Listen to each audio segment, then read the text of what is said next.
Yeah, when I went for the Collingwood job, I presented, one of the first things I presented was about being a winner. And I don't say it arrogantly, but I've been able to win, particularly in sport.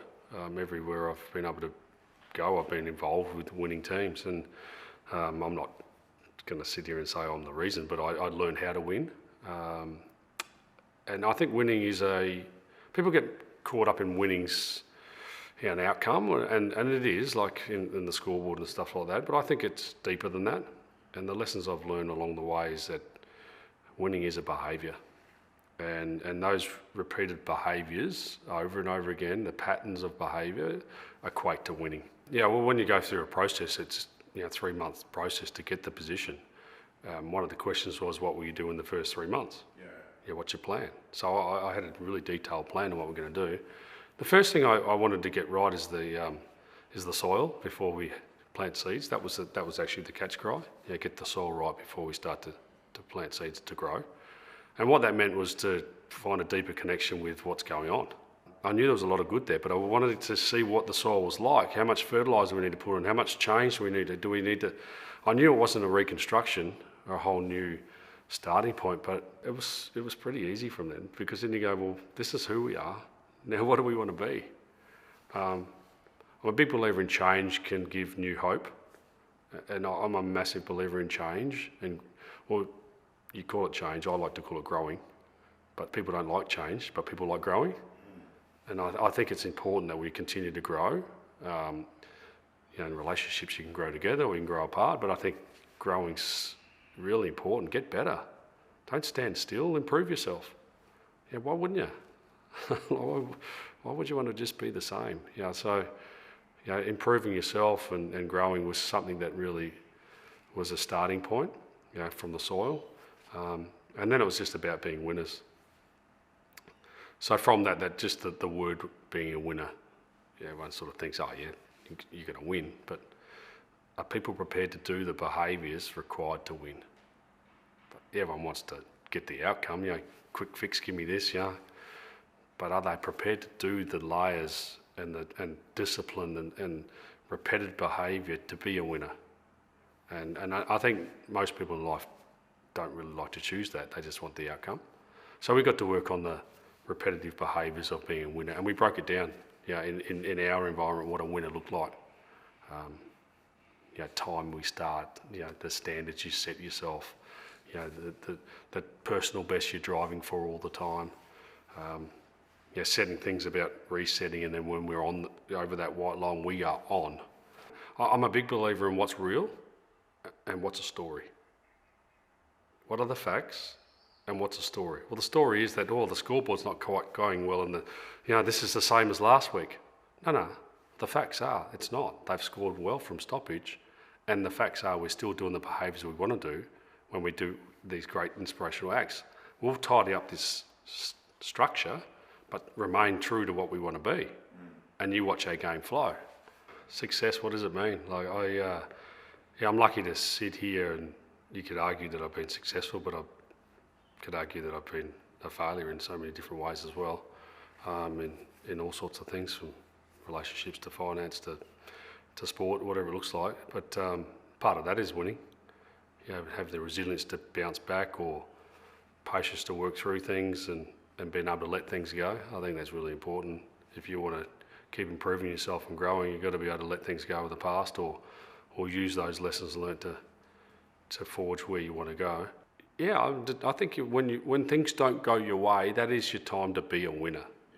Yeah. And that can be in all sorts of ways. But on the footy field, I was determined for our guys not to look like losers. We only lost a couple of weeks ago, and it was like, oh, okay, this is not great. But get yourself together, get really tight, walk off, shake the guys in the hand, and we'll say, we'll see you next time, well played. But here we go. Don't act like a loser. Don't limp. Don't sit on the ground. Don't sit on the ground. Get up.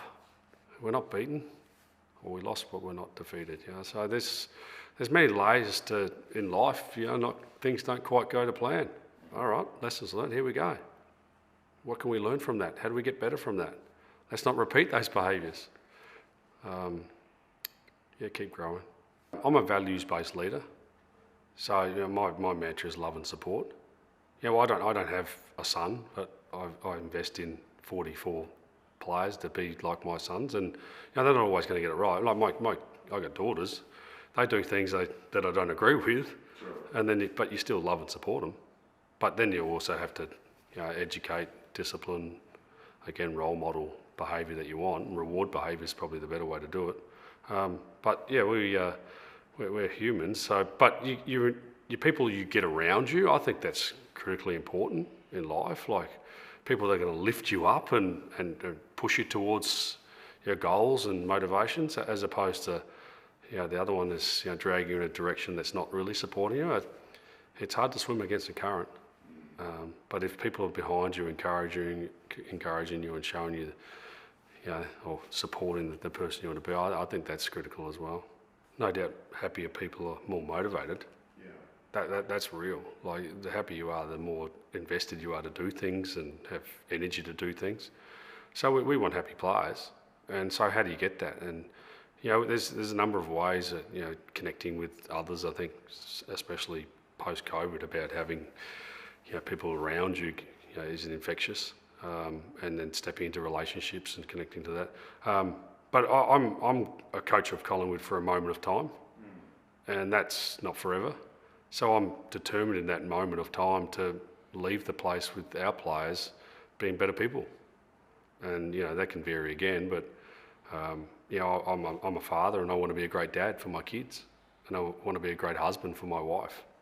And so I want these players, they'll be fathers and husbands longer than they'll be football players. So how do we keep creating an environment where these people can grow and be the best versions of themselves? And we just keep trying to nourish those things and support it and role model. There's many different layers to it, but the human side is definitely important to us. How do you set people up to be successful as a coach? As a player, I knew it was all about preparation, and then you have comfort come match day. You're ready to perform because you've done the work. Well, it became no different as a coach. That I'd made sure that the player was ready. Had they done enough work? Do they feel confident in their abilities? Are they going to play to their strengths? And just work from Monday to Friday, knowing that they got to match day with their football bag ready, that they were ready to just play. Because as a player, you don't want to think out there. You just want to do and play and be free. So how do you get free? You get free through preparation. Ultimately, as a coach, my utopia is that I actually don't even have to go match day. I'm in the pub watching on TV with all the fans. Yeah. They go, aren't you meant to be there? So no, they got this. Because as a coach, you're handing over. You're setting things up. And then they got to do it. I haven't laid a tackle this year. I haven't had a kick. I can't do that. So you're just setting the platforms, and that's probably one of my big philosophy in life is set people up to be successful. I think anything in life that you're consistent for, or you want something bad enough, you'll work hard towards it. That's always been my mantra. If I wanted something, I set a real goal for it. I've always been a goal setter. Even to the point where I draw a picture of what I wanted, a visual representation of what I want. If you want something bad enough, what are you prepared to do to get it? What investments or sacrifices you're prepared to get that? I just allow people to be themselves, and then if there's some contrary to that performance of them doing certain things, you ask the question. Is what you're doing going to support where you want to go? Are the actions that you're doing going to support your goals? But what you do learn over time is that it's okay to make mistakes. It's okay not to be free. But when you're not, where does your mind will take you somewhere? How do you manage your mind? How do you control your mindset? And that's what experience gives you. It's that you learn to put it where you need to. So things aren't quite working for me right now. Well, where do I want to take my mind? Because you can play tricks on your mind, because it plays tricks on you the whole time. So where's my focus going? To a controllable action, as opposed to a thought and a feeling. Well, I'm not doing this, I've made this mistake, I've, continually make these mistakes. Well, that's not helping me. Now, where am I putting my attention? A controllable action. And then you get busy on that and you forgot, oh, hang on a minute, my attention's there. What if we just sat there in life and just thought, geez, I wish we tried a little bit harder. Or what if we were being a little bit more aggressive with the ball? So we're not going to sit in that space. We're prepared to lose by 10 goals.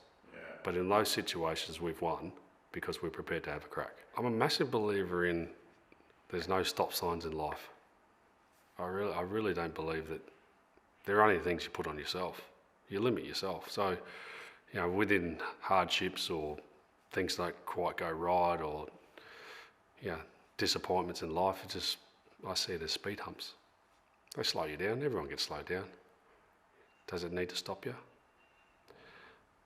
It's hard to get up sometimes. It definitely is when you get knocked down. I'm not saying it's not, because it is. But you've got to keep moving and then, refocus and then go back to what really is true to yourself. Be true to yourself.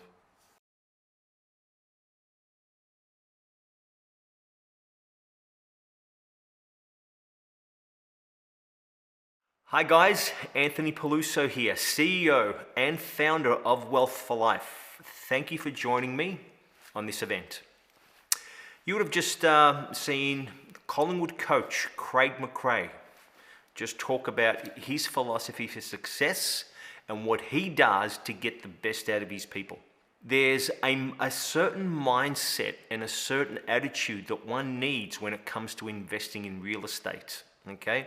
You need to adopt a certain mindset and have a certain philosophy, because the reality is that if this was simple, a lot of people will be doing it.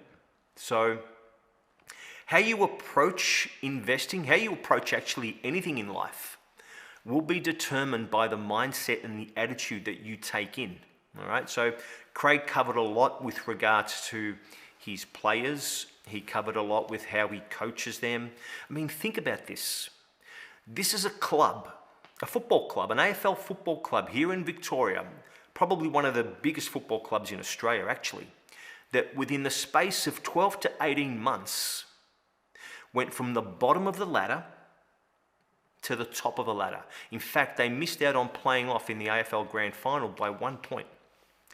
So have a listen to what Craig has to say and the way that he approaches life and success in any area of life, be it AFL football, be it sport, be it business, be it family.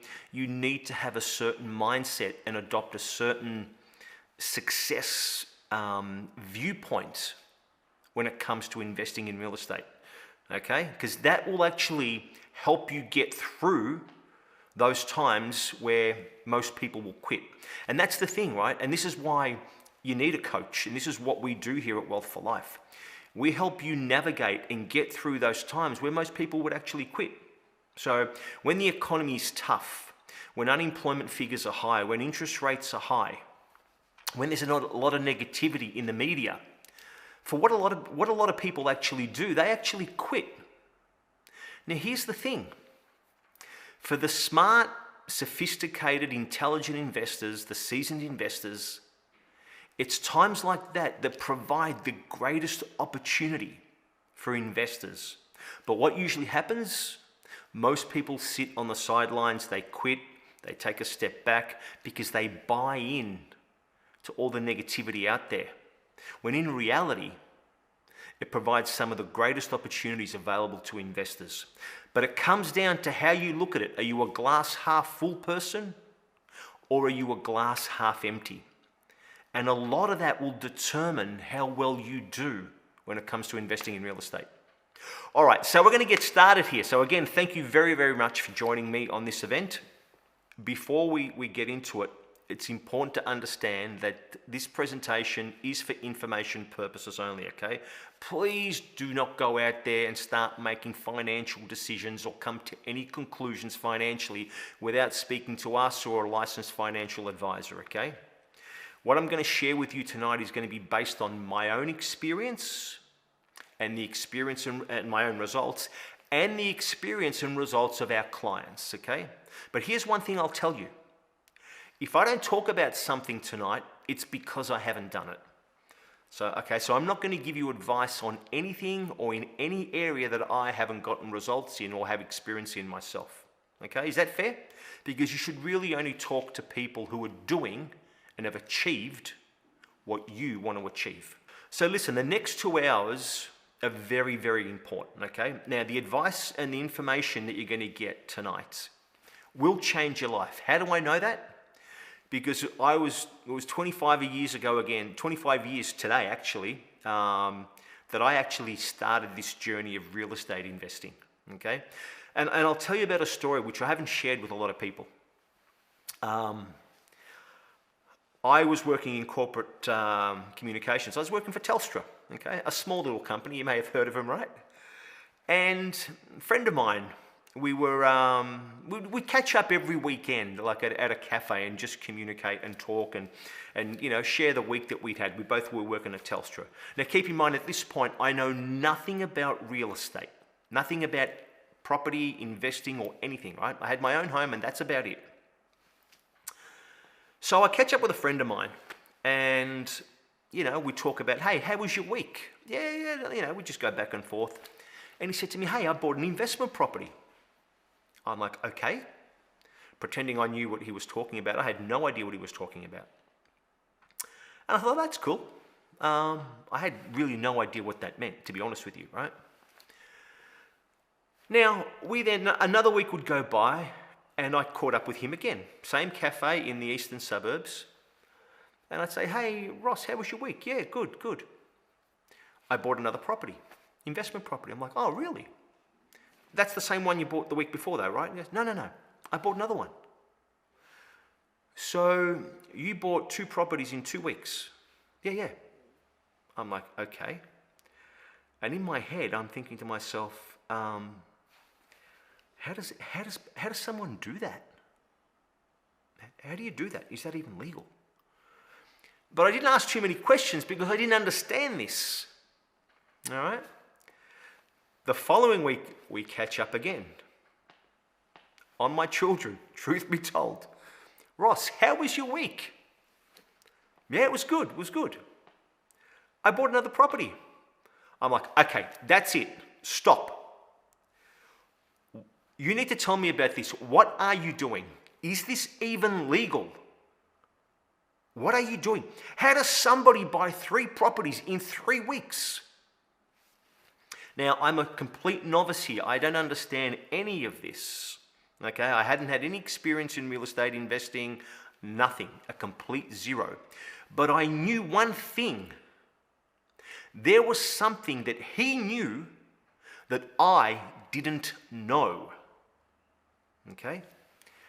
So we sat down and he explained to me this thing called equity. You know, you take the value of your property, what your home's worth, minus what you owe to the banks, and the bit in the middle is your equity. Okay? Or a smaller portion becomes your accessible equity. But simply put, take the value of your home, say $1 million. If you owe the bank $400,000, you have equity, the difference of $600,000. I'm like, okay, I understood that much. And then he proceeded to explain to me how equity works and how you can use equity to fund the deposit of future purchases and so on and so on and so on. And how he bought these properties, he had a company or a guy go around to his house and show him properties. He'd sign up the properties, then a mortgage broker would go to his home, he'd get the finance, he'd settle on the properties and put a tenant in there. And I thought, I don't know anything about this, but if you can buy 3 properties in 3 weeks, and I knew I was on a better income than he, and I worked harder, right? But you see, more income and working harder had nothing to do with it. I just knew that there was something I didn't know. So I called these guys up, I got the number off him. The guys came around to my house the following Tuesday night. They needed, in fact, we needed to have the meeting at my dad's house, mum and dad's house, because dad didn't trust these guys, right? So these guys came over to dad's house. They took me through this process, the most loveliest human beings you'd ever want to meet. They took me through this process. I had no idea what I was doing, but by the end of the night, I'd signed a contract to a 1.5 or 2 bedroom unit in Fitzroy Street, St Kilda. The following two days later, that Thursday night, this lovely gentleman from National Australia Bank came round. It was a mobile broker. I signed some loan documents, and before you knew it, I took ownership. I settled this property in Fitzroy Street, St Kilda, a few months later. I think it was at the end of 1999, start of 2000. I don't even have any clue how the property manager came on board to find me a tenant. It just happened. The point I'm trying to make is we've all been at that place where we're starting, where the information is new. We probably don't understand it. It's foreign, because let's face it, they don't teach us this in school, right? But you have to be willing to look. If you want to change your financial future or the position you're in right now financially, you have to be willing to look. You have to be willing to confront, and you have to be willing to take action. If not, please don't be surprised if you're in exactly the same position in 5, 10, 15, 20 years later. Okay? I looked, albeit I was still a little bit gun shy, but my friend had my best interests at heart, and I had my dad there. We got in, and that property, let me tell you, that property went on to triple in value over 10 years. Okay? So this is the power of equity. This is the power of real estate investing. This is the power of getting the right information and being at the right place at the right time. And tonight, if you have the opportunity to look at this, believe me, what I'm going to share with you over the next hour and a half, 2 hours, will change your life if you take on the information on board, if you take it on board and you apply it. Why? Because it's changed the lives of thousands of our clients and real estate investors throughout Australia and all over the world. See, real estate investing is actually quite simple. There are people out there that make it more complicated than what it actually is, but it's actually very, very simple. Once you understand it, you will kick yourself as to why you didn't look at this earlier. And when I bought that investment property and I realized how simple it was to actually go through this process, I actually kicked myself. I mean, who wouldn't want the value of their property tripling in value over a 10-year period? Now, what does that mean to me? It provided me a better quality of life. It gave me deposits and access to buy more property over and over and over and over and over again. And we'll share that with you tonight. All right? So before we get started, a couple of things I want to cover off on. It's very important right now that you turn off your social media and turn off your TV, because I am going to need your undivided attention. Okay? Because if you don't get this information, you won't understand it. And human beings tend to not apply what they don't understand. In fact, they run away from it. All right? So turn off your social media, turn off your TV. Okay? Make sure you've got a really large screen computer in front of you, because we're going to be going through a lot of slides. We're going to look at a lot of case studies. We're going to watch a lot of videos. There's so much cool content here, okay? Believe me, nobody will come off this seminar or this event and be disappointed, all right? Remove all distractions, okay? If there's anything right now that's taking up your attention, that takes you off the screen, please just remove these distractions for the next 2 hours, okay? Take plenty of notes, so write down as much as you feel you need to, and write down plenty of questions. You will get an opportunity to ask those questions, and we will give you answers to them, all right? Sound fair? Good. So let's get started. So who's this for? Who's this event for? So this is for anyone that's unsure how to create financial freedom, okay? I'm going to give you a proven, tested model of how to go from where you are to where you want to get to, okay? And change your financial conditions, okay? Without a doubt. When you understand how simple this is, it's almost impossible to screw up. It's for someone who wants to pay off their home in the next 7 years without making extra repayments. Now, here's the thing, right? We're all taught to pay off our mortgage, right? A certain way. You know, take your income from work, pay taxes, pay off your mortgage, cover your expenses, and then save what's left, all right? And I'm going to show you throughout this presentation how that's never going to work. And banks understand and know that it's going to take you 25, 30 years to pay off your mortgage. But let me ask you a question. Who makes all the money when you take 25 to 30 years to pay off the mortgage? The banks do. So I'm going to teach you a little trick tonight to show you how to pay off your mortgage in the next 7, 10 years, maybe even sooner, if you apply the information. And this is certainly something the banks will not tell you. Why? Because it's their job to make money from you. Well, my job, our company's job, is for you to make money from the banks and not the banks make money from you. This is also for people that want to pay less tax and have more money each pay. So what do we mean when we say less tax? Where does that money go? Well, it goes to you. I'm sure you're aware, right? Or you better be, right? And I hope you are, that all of you pay tax. Okay? Money you earn, your gross income, a percentage of that, be it 30, 40%, depending on your pay and the tax scale that you fall under, goes straight to the ATO even before it hits your bank account. Now, what if there was an opportunity for you to take some of that money that you pay to the ATO right now and legally have that money go to you to actually fund your investments, help pay off your mortgage, or do many, many other things, okay? Again, something they don't teach in school.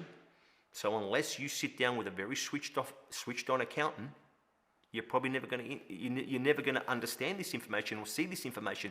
And this is how people get ahead in life. They know what you don't know. That's all.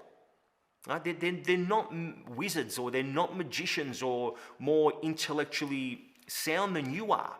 They just have access to information that you probably don't.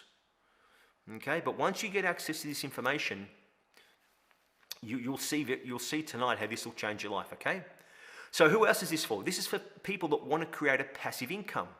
Passive income defined as income that you receive without having to go to work, without you having to trade time for money.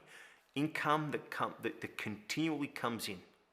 Okay, so that can be dividends from shares, it can be rental income, there's licensing, there's so many different ways that you can produce passive income.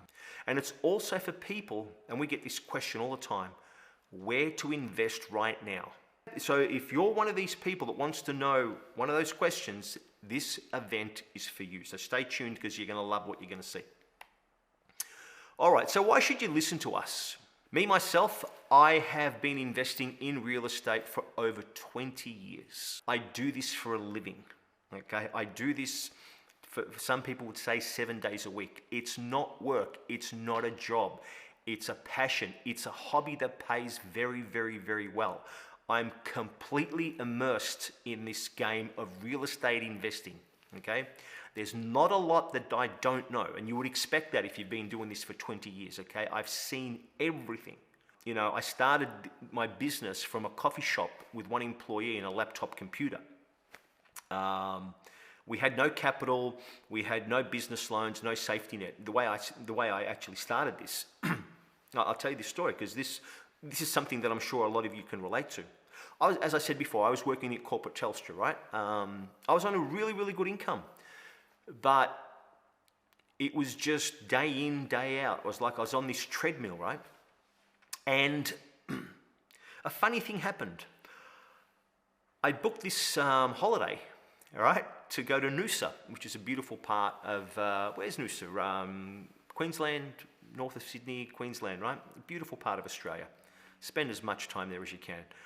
And I'm at a shopping centre one night, and I get a boost juice. And whilst I'm waiting for my boost juice to actually get made by the people behind the counter, I walk into what had a Dimmick's bookstore. I don't know if they still have them around these days. And I'm trying to kill some time, and I pick up this book.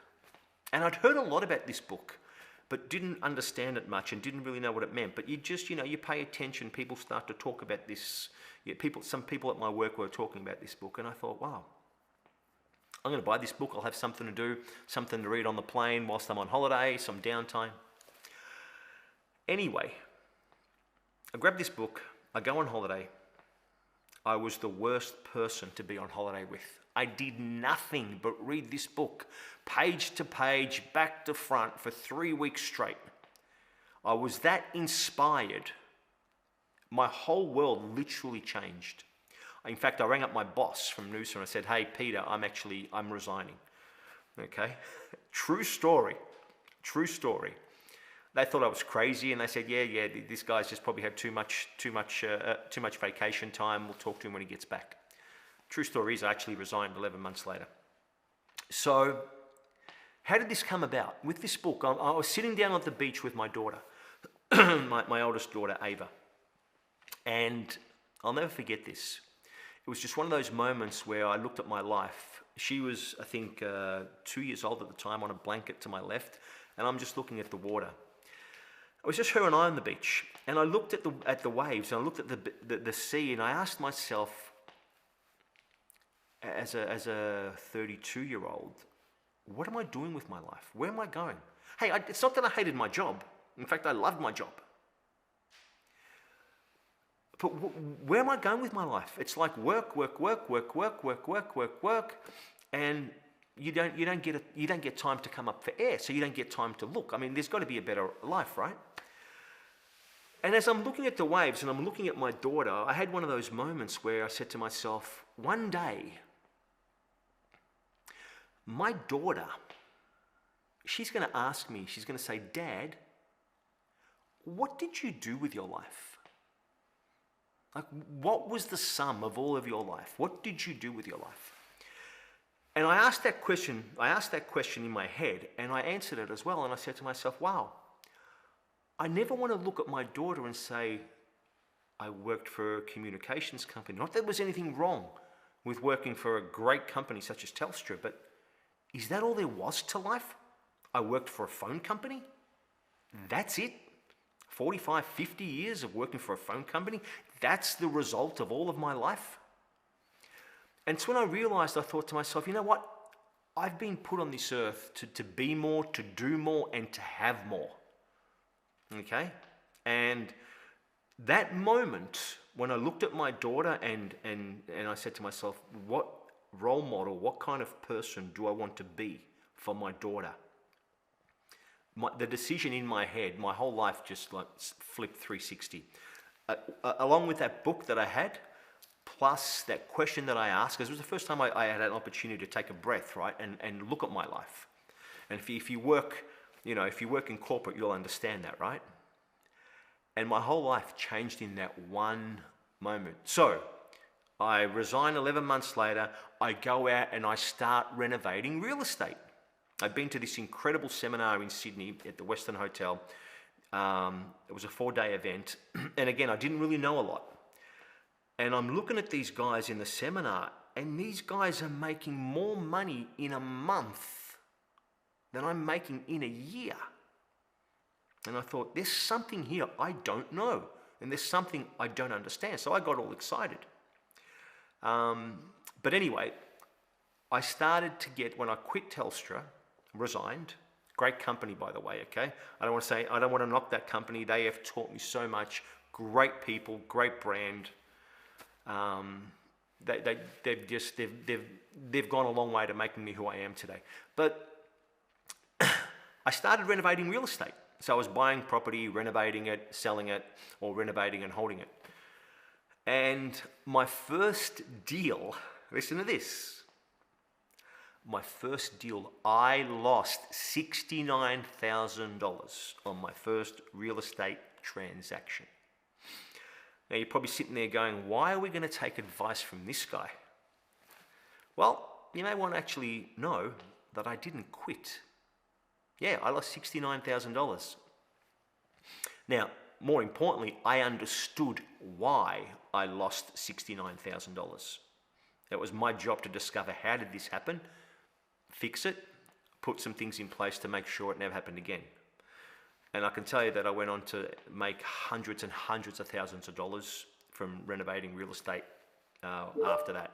In fact, we got some of the best, highest sale prices per square meter in the suburbs that we were renovating in. In fact, in this suburb where I'm shooting this event right now, just down the road, we did some incredible renovations.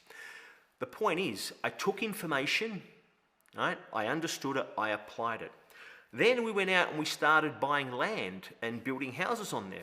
With only $1,000, we were securing, $200,000 blocks of land, building houses on top of them. And, we'd secure the land, get some finance, build the houses. The houses would go up in value, the properties would go up in value. We'd refinance, take the equity out and just duplicate and recycle. And we were never using more than the initial deposit that we had. We just kept recycling our deposits.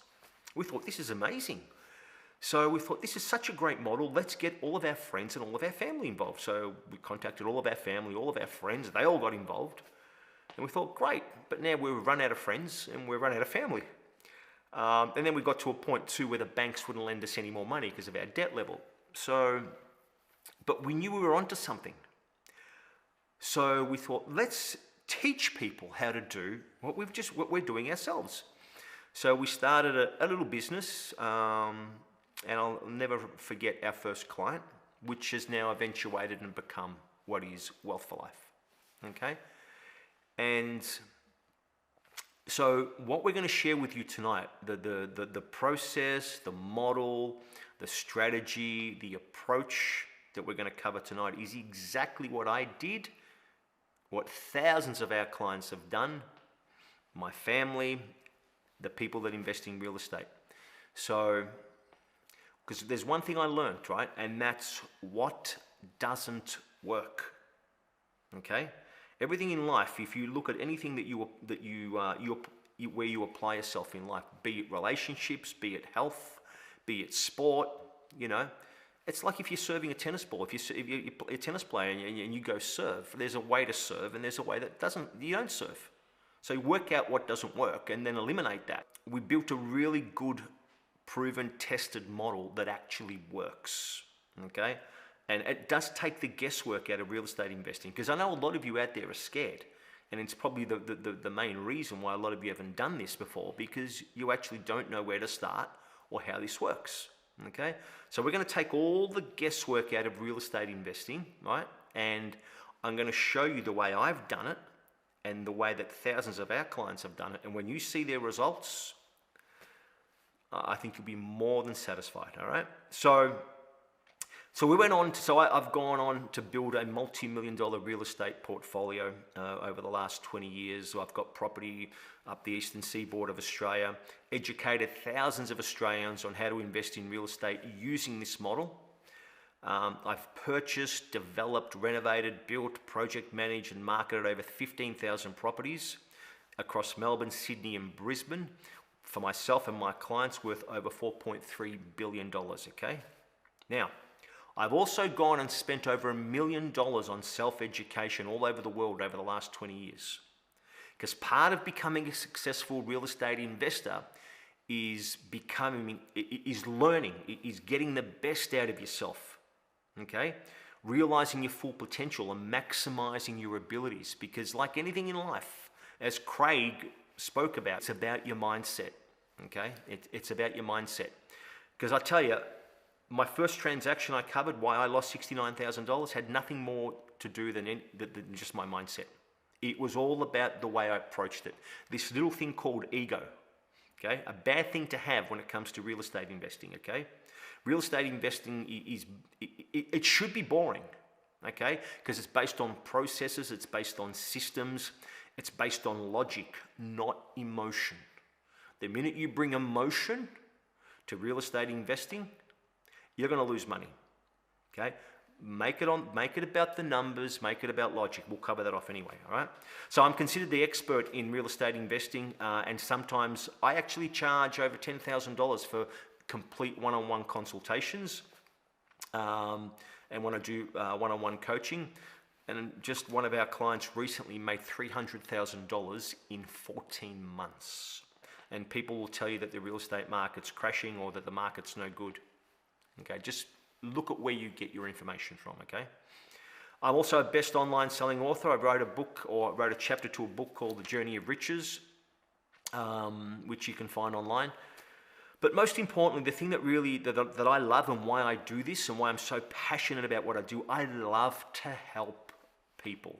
Nothing gets me off more than helping people and seeing them progress. Like starting in one point in life and then going on this journey. And the beautiful thing is I get to make a lot of really good friends. I end up as a benefit for me, I end up with so many great friends as a result of this. And there's so many of our clients that I'm going to share with you tonight where when you see where they started and where they are today, it's just incredible. And for a lot of people, they'd look at it and say, my God, this is too good to be true. Well, yeah. But if you see the steps they take and you see the results, and it's not just about the money, right? It's about the quality of life and the choices that you have. You know, at Wealth for Life, the only thing we're interested in is you, the purchaser, the client, and the results that we achieve for you. There is nothing else we're interested in than making sure we get results. It doesn't matter if I'm a nice person. It doesn't matter if I dress well and I talk well and I'm polite. I mean, these things are important and they're part of what we do. But at the end of the day, it's about results. If I'm not getting results for our clients, they should not work with me. And I tell them that.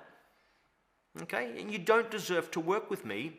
And I don't deserve to work with you if I'm not getting you results. So we really focus, and our key aim is to really just focus on the results. Here you are today. This is where you want to get to. Our job is to get you there in a time frame that's agreed by all in the safest, most securest way. Okay? So if you've got an accountant out there and you're still paying the same tax rate, your top marginal tax rate, I'm sorry, but your accountant is not doing a good job for you. He's not getting you results. Okay? If you've got a financial advisor out there, and I was talking to a client the other day, and he said, I'm going to listen to my financial advisor. I said, you should. Absolutely you should. But I said, let me ask you a question, James. How long have you had this financial advisor for? 4 years? Great. And you pay him, right, for his advice? Yep. Absolutely. Good. James, let me ask you a question. How much money has your financial advisor either saved you or made you in the last 4 years? He said, he hasn't. Now, I said, James, why would you take his advice and pay him if he's not getting you results? It's like any area in life, right? If you've got a personal trainer and you're not building muscle or losing weight, why pay him? Provided you're doing the right thing yourself, right? If you've got a tennis coach and you're not getting better as a tennis player, why pay him? This game of life is about results, okay? Like it or not, we are measured on results. Results as a father, results as a husband, results as a brother, a sister, a wife, a CEO, a salesperson, a tradesperson. We are measured on results. And if you let anything get in the way other than results, you know, you'll get to a point in life where you realize, damn it, you know, I've lost all these years in life and I'm still in the same place as I was 5, 10, 15 years ago. All right, so it's all about results. Now, here's a little bit about what our clients have to say about us, okay? So I'll let you look at these reviews here, but, you know, I'll just cover a few of them here. Sam and Diana Malia, lovely clients of ours that we've known for a few years. They've done some great things. They take our advice, they get results, and they continue to duplicate what we've done for them. Jamie Miller, you know, more so a really great contact of one of my executives there who's bought multiple properties. Stefan is fantastic. Him and his girlfriend have been able to buy multiple properties. They've done extremely well over a short period of time. Srinivas, a dear friend of mine and client that we've been working with for eight years, I think it is. One of my dearest friends. Him and his family and the people close to him have done extremely well financially from investing in real estate. So what do we do here at Wealth for Life? Okay. So this is all about replacing your working income with investment income. That's the results that I was speaking about before. Okay. Because if you're in the same position in 5, 10, 15, 20 years time, we haven't done our job. And this relationship has failed. Okay. So it's all about replacing your working income with investment income, because when you don't have to work and you still have that same income coming in, assuming that you're happy with the income you're earning right now, you all of a sudden have choices, okay? Because most people, not all, but most people go to work because of the income, okay? So they don't actually like their job, funny enough. It's about the income. So if you can get that income elsewhere without having to trade time, right, you start to have an extra 8 hours a day to maybe improve your quality of life or do something different than what you're doing right now. So Wealth for Life's a fully integrated financial services and property investment organisation based out of Melbourne. We specialise in helping Australians create financial freedom by building wealth through carefully selected investment solutions. So the end result of it all, okay, why we do what we do and why we make money and what we exchange with you, our client, is to have happy clients whose net worth and income continues to increase as a result of the investment solutions provided and implemented by Wealth for Life. So it's not a one-off thing. So you don't just make money today, but you continue to make money. Your net worth goes up, your income goes up continuously because of what we do together. All right? And that's all we are at Wealth for Life. So let's look at some of our services. Everything under the one roof. And it's funny because when I started, kind of why we set up Wealth for Life is because this is the company that I wish I had available to me when I started, because I made a lot of mistakes. I spent a lot of money where I didn't need to spend money. I got some bad advice. And you know that contradictory advice where you speak to one person, they tell you one thing, you speak to another person, they tell you something else. And I'm like, can't you guys get on the same page? Right? And then you get confused, so you do nothing. That's like going onto the internet, right? You look at 15 different websites and they all tell you 15 different things. No wonder people are confused and they say, oh, this is too hard, I'm not going to do anything, right? So all we did at Wealth for Life was I put a company together that I wish I had have had when I started 20 or so years ago, right? So we specialize a lot on education. So a lot of what you're getting tonight is going to be purely education. It's information, right?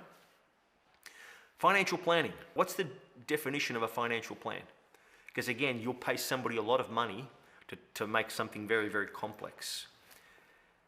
Financial planning is like, you know, we've got these phones, right, that have got GPSs on them, right? So if I want to come to your house tonight, right, you give me your address and I type in your address from where I'm living and it'll tell me what route to take and how long it's going to take me to get there. So you actually shouldn't be surprised when I get to your house in that time frame and I'm knocking on your door and say, hi, I'm here. Financial planning is no different. It's like a little blue line, GPS line, a financial GPS that starts where you are today. We punch in where you want to get to, right? We work out exactly how long it's going to take you to get there. And then we just follow the blue line. That's financial planning. Okay? And yes, like a GPS in a car, you may get some traffic, right? So you may get slowed down a little bit. You may have to take a detour if they're doing some road works, okay? But you get there, okay? No one's ever surprised when they take a GPS in their car and get to their destination. No one's ever surprised. You going there and the person that you're seeing or the destination you're getting to. So you shouldn't be surprised with financial planning either. It really is that simple. There will be things that get corrected along the way, just like a journey in a car, but you end up getting there. Finance, mortgages, okay? You'll see throughout this presentation, and if you end up working with us, which I really hope you do, that this is not a game of real estate. This is a game of finance, okay? Property is nothing more than a tool to attract finance, okay? And it's the finance we want. You know, if I could go to the bank and borrow $400,000 against the value of this phone, and this phone continue to grow in value and produce a passive income, we may change the asset class that we invest in, right? But the reality is that it doesn't. But the point I'm trying to make is that it's not about the property. How do I know this? Well, if banks stopped lending money to real estate right now, you wouldn't be buying real estate. Then you'd understand the real position of real estate in your life. Okay? This is a game of finance. So we're experts in the mortgage space. In fact, my guys, I think, were finalists in the, was it just last Friday, right? We were finalists in the some mortgage brokering awards, and we've only been going 2 years, and we're already finalists. So we've got an incredible team of mortgage brokers and assistants in our organisation. From Kayla to Sheila to Sam, Vasco, you've got to talk to these guys. I haven't found these guys to not be able to either save you money or make you money if you get in touch with them. Okay? These guys are incredible. Okay? They eat and breathe finance. Okay? They've got incredible relationships in the banking industry. And the thing with mortgage brokers, if you're not aware of, they actually work for you, the purchaser, not the banks. The bank's jobs are to not lend you money, right? And to make money from you. Mortgage brokers work with you to find out how you can get money and how you can not, pay as little as possible for that money that you're borrowing. All right, property advisory. So this is the place where this is our core business, right? Where we advise on astute real estate investment solutions, okay? Now, there are 2 areas where people get this wrong. Okay, and if I look at somebody that comes to me, and we've had many clients come to us that have already got their real estate portfolio, and when I realize that they're not doing well financially, meaning that they're still in the same place that they were 5 years ago, it's generally for 2 reasons. Number 1, they've bought the wrong properties, and number 2, they've gotten the wrong finance. They are the 2 biggest things that will slow you down. Okay. And they can be very, very dangerous, because if you end up buying the wrong property, because there's a difference between good property and bad property, and you need to know the difference. Because if you don't and you buy the wrong property, you'll go back years. This will set you back years, right? And some of you may actually not even have years. And if you get the wrong finance, you're not getting a home loan for the home where you live in. So there's a particular type of finance and structure that you need to have in place. And if you don't know that, you'll just take whatever the bank gives you. Banks are the last place in the world you want to go to when it comes to investment finance.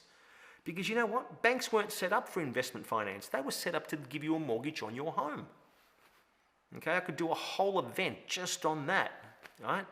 So you want to be talking to someone, preferably who's already a real estate investor, to get you finance, okay? Because it's very, very different, okay? And if you get the wrong finance, again, it can set you back. Accounting and taxation, one of my favorite subjects. Listen, part of creating wealth is about holding on to the money that you make, okay? So you need to make sure that you've got some good tax structures in place, but more importantly, have a really good accountant in place, okay? Don't just go after the cheapest accountant. A great accountant will save you and make you more money than what you pay him. Believe me, I've been there. But you need someone that really understands real estate investment and property tax. Okay? Because if you don't, you'll make the money in one hand and you'll give it away in that hand. All right? So it's a very, very important piece of the puzzle when it comes to building wealth. Legal services, okay? Conveyancing and asset protection. So again, one of the most important things when it comes to investing in real estate is you've got to know what entity you purchase real estate in. Do you buy it in your own name? Do you buy it as tenants in common? Do you buy it in joint tenants? Do you buy it in a company? Do you buy it in a trust, discretionary trust, or fixed trust, or a hybrid trust? Do you buy it in a self-managed super fund? There's all these different purchasing entities. They're not bad and they're not good. They just have different benefits and different disadvantages. But you've got to look at which one is right for you, and it's not a case of one size fits all. See, things like capital gains tax, right? depending on the entity that you purchase your property in, will determine how your capital gains tax gets treated. And a lot of people don't know that, right? So you can buy a property and sell it and not pay any capital gains tax legally. You just need to know how to do it and what entity you purchase in. And listen, I stress the word legally all the time. Please do not take any shortcuts and break the law when it comes to investing in real estate. Why? Well, number one, you don't want to break the law because you know where that'll take you. But number two, you don't need to. Okay? You don't need to. There's so many great advantages for investing in real estate. You don't need to do anything. You don't need to take any shortcuts. Okay? We don't play that game. We're not going to advise you in that space. Follow the law to the letter, but have great people that have a better understanding of what the law is than you do. Okay, to this day, I love working with my accountants and my advisors because they're always teaching me something new. Plus, laws in this area are changing so constantly that it's impossible to keep up with.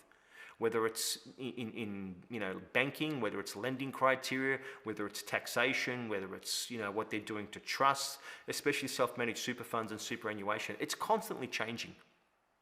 Don't try and keep up with it. You just can't. Not if you're working 9 to 5. Have some great people around you that can advise you, right? Because taxation and asset protection are a very, very important part of building wealth. Building and construction. There's many advantages of buying brand new property as opposed to established property, and we'll cover that off in a minute. And of course, property management. Especially in this current climate right now, rents are going through the roof, okay? But you also need to understand property managers, and I've been dealing with property managers, and we have our own property management business in-house, where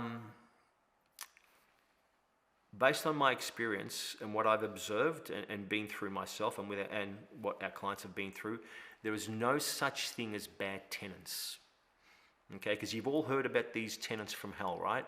Where they trash your place and don't pay the rent and they end up leaving and you're left in a mess. Hey, let me tell you something. A great property manager would never have attracted or pulled in that tenant to begin with. So if you have tenancy issues, don't blame the tenant. Contact your property manager and ask him, hey, why am I going through this? How did this tenant come into my property and do this damage, or someone who's always 2-3 weeks behind on their rent? Okay? Get it right from the start.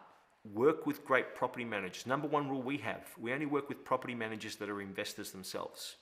Okay? If they're not investors, walk away. Why? They'll never be able to see the world through your eyes. It won't be real to them. Okay, it just won't be real to them. They won't understand why you need your rent paid before your mortgage is due. Okay, they won't understand why when expenses go up, your rent needs to go up. Okay, there are things that they can't understand. So what happens is that they end up working more for the tenant than they do for you, even though you're paying them. All right, so great property managers, they'll create a headache-free experience for you. Okay. These are all the services we have under the one roof called Wealth for Life. All right. Some of my staff, right? So again, as I just said, with property managers, deal with investors. So a majority of my staff are real estate investors themselves. Okay. So when you're talking to my team, they've already been there. In fact, most of the properties that our clients purchase, we've already purchased them in that area ourselves. Okay, in fact, most of the time we give them to our clients is because they're the ones that we're purchasing ourselves. We do projects where we invest in these projects ourselves, and then we ask our clients to come in. Okay, so I look at Kayla Smith there. She's our treasury manager. Incredible human being. Can't wait for you to meet her. She's a real estate investor, started at the age of 21. Stacey, our promotions manager, has bought some incredible property and doing very, very well in this space. Kay, our Torquay girl, right out on the bay there, right? So she's done very, very well. 25 years experience in this space. Incredible when it comes to finding really good A-grade blue chip real estate. It deals with a lot of our vendors and developers and builders, has an incredible knowledge in this space, okay? Real estate investor herself. And then there's Ava. Yes, Ava, my daughter, right? The girl I was talking about earlier on, right? On the beach. Now look at her. She's 22 in a couple of weeks, but she bought her first piece of real estate a few years back and has done very, very well financially as a result of it. And the team here are incredible. In fact, I'm going to take a minute to just show you these guys. Because when you're working with us, you need to know who you're actually working with, right? So if you have a look at our website here, like there's me there, there's Kayla, right? Sheila, she's our human resources person, plus doing an incredible job in our mortgage business. The most ethical person you will find on planet Earth, okay? But she's also responsible for doing all of our hiring, and a lot of the team that we have at Wealth for Life is as a result of her astute hiring. We've got Stacey, who's doing all of our promotions and our marketing. Kay, who does a lot of our acquisitions, and she's our sales manager. Then we've got John. Now, here's a guy that is probably just as educated as I am and have been doing this for 25 years. An incredible amount of knowledge. There is nothing this guy can't explain, okay? Because he's done it all before. He's been in the industry, 25 years of experience. He's worked in multiple organizations, understands financial planning and superannuation and real estate investing and money management and budgeting. Him alone, 60 minutes with him alone would be worth thousands of dollars. Okay? Then you got Kevin Blakeman, one of our senior real estate investment advisors. Again, 20 years in the industry, sizable real estate portfolio. There's nothing that guy doesn't understand about real estate investing. Plus a great guy, someone that's really good to communicate with and will answer any question that you have, right? But he's a testament that this actually works, as are all the guys. Then you've got Georgie here, who's my executive assistant. She's ready to take her first step into real estate investing soon. My daughter Ava, who does our acquisitions. The millions of dollars that she has made for our clients is incredible, right? I don't think she sometimes herself understands just how much money she's made for our clients. Then we've got Julian, who works with our builders to make sure that jobs start on time, end on time, and the quality is precise. Sally, who oversees our construction area, right? Our production area where the houses get built. You've got Liz in the call center, Ben, Alex, Steph overseas in our mortgage brokering area. And then you've got all the brokers along the bottom there, Vasco, Sam, Leah. These guys are incredible. They're, again, investors themselves. They look at property themselves. And they can really get into the head of an investor and get you the best deal when it comes to finance. And it's not just about interest rates, okay? In fact, I'll tell you, interest rates are actually the last thing you look at when it comes to borrowing money. I bet you didn't know that, right? Because what do most people do? They go straight for interest rates, okay? That's probably that's the actual distraction that banks give you. When banks want to distract you, they get you to focus on interest rate. You should be looking at somewhere else, okay? And Sam and Vasco are incredible at making sure that you're not just getting a great interest rate, but you're getting a really good structure. Because remember, this is a journey. You're not going to build wealth with one property. You need to work with a lender and with a team that's going to work with you over the next 5, 10, 15, 20 years. And it's not arduous. It's actually a lot of fun if you understand it, okay? Because the results and the benefits you get at the end are incredible. Okay, if you've ever wanted to have an incredible quality of life for you, your family, buy your kids the things that you can't afford, go on the holidays that you've dreamt about, be able to help your family, be able to help your friends, be able to help your loved ones, you take some time off work, you know, if your body is getting a little bit, worn down because of work and you're feeling like, you're at the end of the tether when it comes to work and you just want to change in lifestyle. It's ridiculous what real estate can create for people. Absolutely ridiculous once you understand it. So we've got Leo, we've got Roz, but by the way, we're all over Australia as well. We've got Roz over in South Australia, Lara, Christine, Tracy, Christy. See, Tracy's our property manager, right? Incredible property manager. You will never get a bad tenant in our business. The amount of people we turn away on application, like Tracy's continuously going through them and turning them away. She's like, Anthony, I only want the best for our landlords. So, and sometimes our landlords can get frustrated because they want tenants in there so quickly. Well, when we move pretty quickly, but we get the right tenant. Someone that will pay their rent on time, in full, all the time, pay more rent every year, look after your property like it was their own property, and in fact, do their best to give it back to you in better condition than when they picked it up. Okay, that's the type of tenant you want. So they're just some of my staff, right? Incredible team. So you're not just looking at me here at Wealth for Life. I've got a huge team of people behind me that can provide an incredible service and, more importantly, an incredible experience. Let's get into the crux of things now. Let's have a look at the 6 ways. Well, actually, there's only 6 ways to create wealth. And just working 9 to 5 is not one of them. Now, you probably would have picked this up by now, because if working 9 to 5 was going to give you that quality of lifestyle that you're after, you probably wouldn't be watching this event right now. Okay? I mean, let me ask you a question. How many people do you know that do nothing else but work 9 to 5 and that have gone on to retire on $100,000 or $150,000 per year for the rest of their life? I don't know any. Okay? How do you do that when you just work 9 to 5 and do nothing else? Now, I'm not saying that you don't work 9 to 5, and I'm not saying that work is a bad thing. Hey, I'm the biggest advocate of work. I love work. I probably have a different definition of work than most people, but I'm the biggest champion for work. Okay? But if that's all you do and nothing else, it's going to be tough to create wealth, because earned income, work income, is the worst type of income that you can actually get. Why? Because it's just taxed so heavily.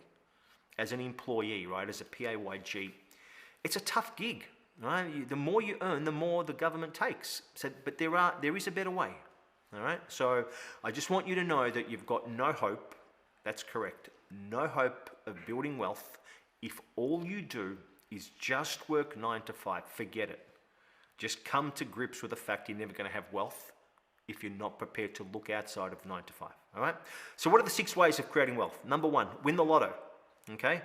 Now, if you're holding out to win Tats Lotto, good luck, okay? I don't look at that. It's not something I can control. I like to do things and go after things where I can control them, okay? You can marry into money. I know a lot of people have been successful doing that, okay? Become a superstar. So if you're the next Taylor Swift, right, then, or Bruce Springsteen, God bless you, right? Go out and go for it. But I like to look at things that are probably where I've got more odds in my favor, okay, and things where you've got more odds in your favor. Number 1, start a business. Without a doubt, the fastest way to create wealth, okay? The areas where most Australians put all their energy into when it comes to building wealth are investing in the stock market and, of course, real estate investing. You need to understand what wealth means for you. There's no point investing in real estate and not knowing why you're doing it, right? Because you need to measure. And this is the thing that a lot of people get wrong. They just go and invest in real estate because somebody told them to invest in real estate. No.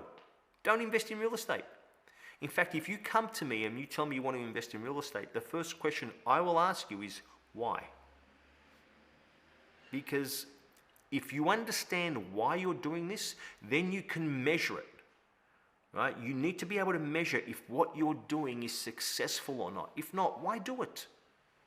You go to the gym and you want to build muscle, right? You're going to measure if it's working, or if you're looking to lose weight, you need to be jumping on the scales and being able to measure if what you're doing is working, right? So anything you do in life, if you want to be a success at it, make sure that you can measure it. So what's wealth? What does wealth mean for you? Here's 2 definitions of wealth that I use. Definition number 1, how many days weeks or months or years could I live to the level of my dreams if I was to stop working? Another definition, and this one really hits home for a lot of people, right? If I was to stop working today, how long would it take before I ran out of money? Don't know if it's necessarily a definition of wealth, but it gets people to really look at this, because the one thing in society we have is that, for a lot of people, we get up, we go to work, we're making good income, and we think everything's great. And it probably is. But it does provide you with a bit of a false sense of security, because at some point, be it tomorrow, next week, next month, or 30, 40, 50 years from now, you're going to have to stop working. I don't care who you are, right? Your mind, your body may not, depending on what you do, may have had enough, right? And there may be situations outside of your control that force you to no longer work. And the question you need to ask yourself is, where will the money come from when you stop working? This is a question I constantly ask people, and and nobody really likes to answer this. But look to your partner right now and ask yourself this question: where will the money come from when you and your partner, when you stop working? Now, if you don't have an answer to that, that's scary. Okay, and you need to look at this now, because the thing about building wealth, if you leave it too late, the only way for it to work is for you to take a lot of risk. So when you see a lot of people losing money, whether it be in real estate or any other venture that they go into, one of the reasons, not always the reason, but one of the reasons is they leave it too late, so then they become desperate. So they take risks that they normally wouldn't take because time is no longer on their side. They've run out of time. And unfortunately, there's people out there that go and take advantage of that. All right? So the best time to get started in real estate is today. And tomorrow is it's always today. Don't go waiting for the market to be up, down, sideways, left or right. That's a fallacy. Okay, you speak to any seasoned real estate investor, right? The guys that have been doing this for 40, 50 years, they'll tell you, hey, the minute I can borrow money from the bank, I'm investing. Because they understand that the market is cyclic. You're going to have a peak, you're going to have a bottom, you're going to have, one that's coming out of a boom, one that's going into a boom. There's no point waiting. There is no disadvantages to waiting. Okay, you think there is, but there actually isn't, okay? If you can do so financially, get into the market today, tomorrow, the next day. Okay? So, working on that great Australian dream, after interviewing and working with thousands and thousands of clients, right? Here's what I'll tell you. Okay? This is what a lot of our clients look like. And our goals and our problems and our challenges are usually the same. Okay? So here's your typical family. See if this is someone that you know of, okay? Someone maybe very, very close to you. Aged between 35 to 55. Both working full-time. Earn a good household income, usually between $120,000 to $180,000. Now you think that's a good income, right? Usually 1 to 3 dependents. They've got a comfortable lifestyle, right? So nice house, nice car, they go on regular holidays, send their kids to good schools, eat at nice fancy restaurants, good social life, mortgage on a house, some credit card and personal debt that they'd like to pay off, or maybe just, handle. Most people's main aim is to pay off their family home. Okay? But here's the thing. Very little planning goes towards retirement and financial well-being. Why? Because your parents didn't do it. Who do you listen to mostly? Why are you the way you are? Why do you make the decisions that you make today? Very simple. What you learnt in school and what you learned from your parents. Right? And maybe some close friends. That's it. They're your 3 points that you guys go to when it comes to making decisions. So, are they the smartest decisions? Is that the smartest advice? Okay. I have this thing about buying your own home, right, which I won't get into right now, but it really is, and a lot of you will disagree with me, it really is a trap. Okay, it really is a trap. I'm not saying you don't buy your own home, but when you make that the be all and end all of life, buying your own home and paying it off, see, the thing with buying your own home, it doesn't produce an income as long as you're living in it, right? Even if you've paid your own home off and it's fully paid off, where's the money going to come from? It's not going to come from your home, right? Now, I'm not saying you don't buy your own home. I'm just saying, should it be the first thing that you do? Probably not, and you'll understand this as we get on, right? Most people are scared of debt. That's a fact, right? Why? Because our parents told us to pay off our mortgage and not go into debt. So we listen to our parents, right? And I'm not saying that's good or bad advice, but have a look at where you are today, and that'll tell you whether that was a smart decision or a good decision, right? You're not going to be able to create wealth on planet Earth, right? Unless you get into debt, good debt. Okay? You're going to need to borrow money from banks to make money. Okay? Unless you're a business owner or you become one of these superstars or you inherit money or win Tats Lotto or marry into money, you're gonna, even if you're starting a business, there are people out there that'll borrow money to get a business going, right? Or a venture going. Apple Computers did, IBM did, right? Dell Computers did. Amazon did, even Elon Musk, right? So you have to get familiar and understand debt if you want to play this game of wealth creating, okay, or in real estate investing. Debt's a good thing if you understand it and use it to your advantage, but it's a particular type of debt, okay? Most of our decisions are influenced by the media, friends, family, upbringing, and cultural background. If you're wanting to create wealth and get ahead in life financially and you're surrounded by people who haven't done this, you're in trouble. Okay? You're in trouble because I'll tell you right now, they're going to tell you not to do this. Why would they tell you to do it? They haven't done it themselves. You're going to them to get advice on something they don't understand and haven't done themselves. Save yourself the trouble. They're already going to tell you no. Okay? If you want to build wealth and you want to create a great quality of life, I'm sorry, but you're going to have to make some probably different decisions that you've made in the past. Right? Because the decisions that you've made in the past have led you to where you are today. Good or bad, you are where you are today based on the decisions you've made up to this point in time. Let that sit with you for a while. I'm not saying parents and media and friends and family are bad.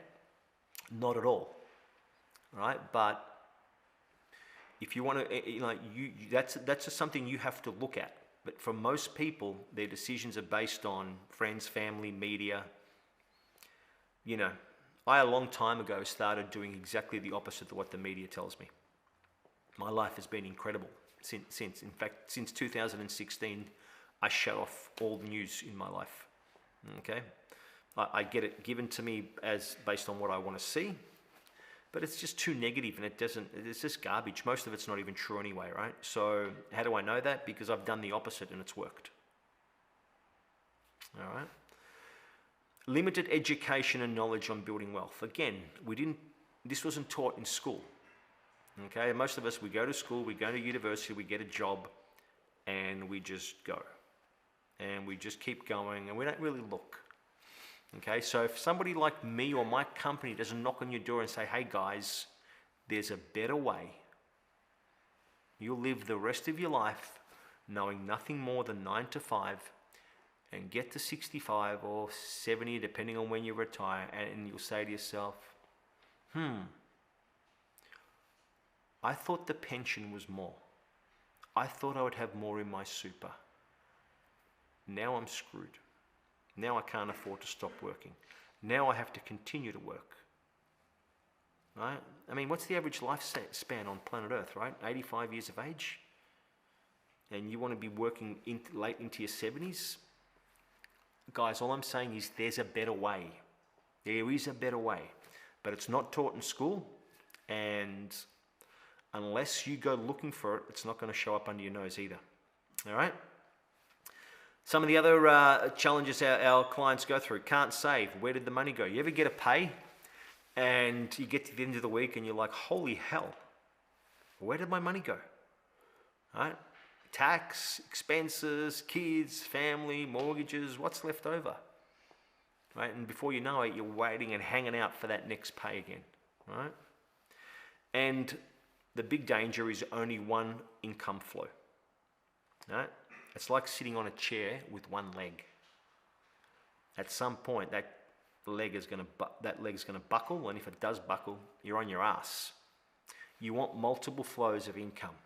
Okay? So you got your working income, you need other flows of income as well. So if you lose your job, or you choose to quit, or you want to do something different, or you want to say, heck, I want to take 12 months off and go to Europe. So afford to be able to do so. Don't have to rely on your working income where you're stuck to your job because you need the income. Ask yourself this question, right? If all of you guys right now could replace your working income tomorrow, would you go to work tomorrow? Be honest with yourselves. Would you go to work tomorrow if you could replace your working income with another form of income today? Would you go to work tomorrow? I'm guessing most of you won't. All right, so make sure you've got the biggest danger. People say to me, investing in real estate's risky. You know what's risky? Relying on your working income for the rest of your life.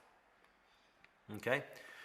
Learn to work out the consequences and the cost of not having an extra income. Okay? I think you'll see things a little bit differently. All right. What are our daily challenges? Again, stuck in a job. Now, I'm taking you through this because you're probably going to fit in one of these categories, and I really want you to look at this, because if you don't do something different, don't expect different results. Definition of insanity is to do the same thing over and over and over and expect different results. Right? This is me shaking you and saying, hey guys, listen, there is a better way.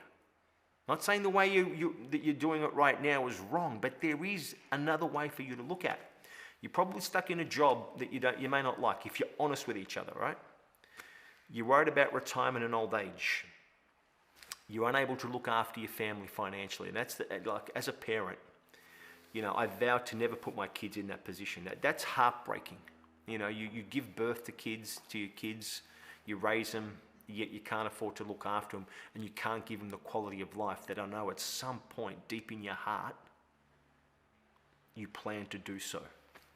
I don't know. When it comes to my family, I'm quite an emotional guy. Right? I do absolutely anything for my kids and my wife, and there's nothing that motivates me more than making sure my kids and my wife have an incredible life. Not just financially, but in all areas of life. And you need to ask yourself, you love your kids, I know that. But are you giving them that quality of life that you planned to do so many, many years ago?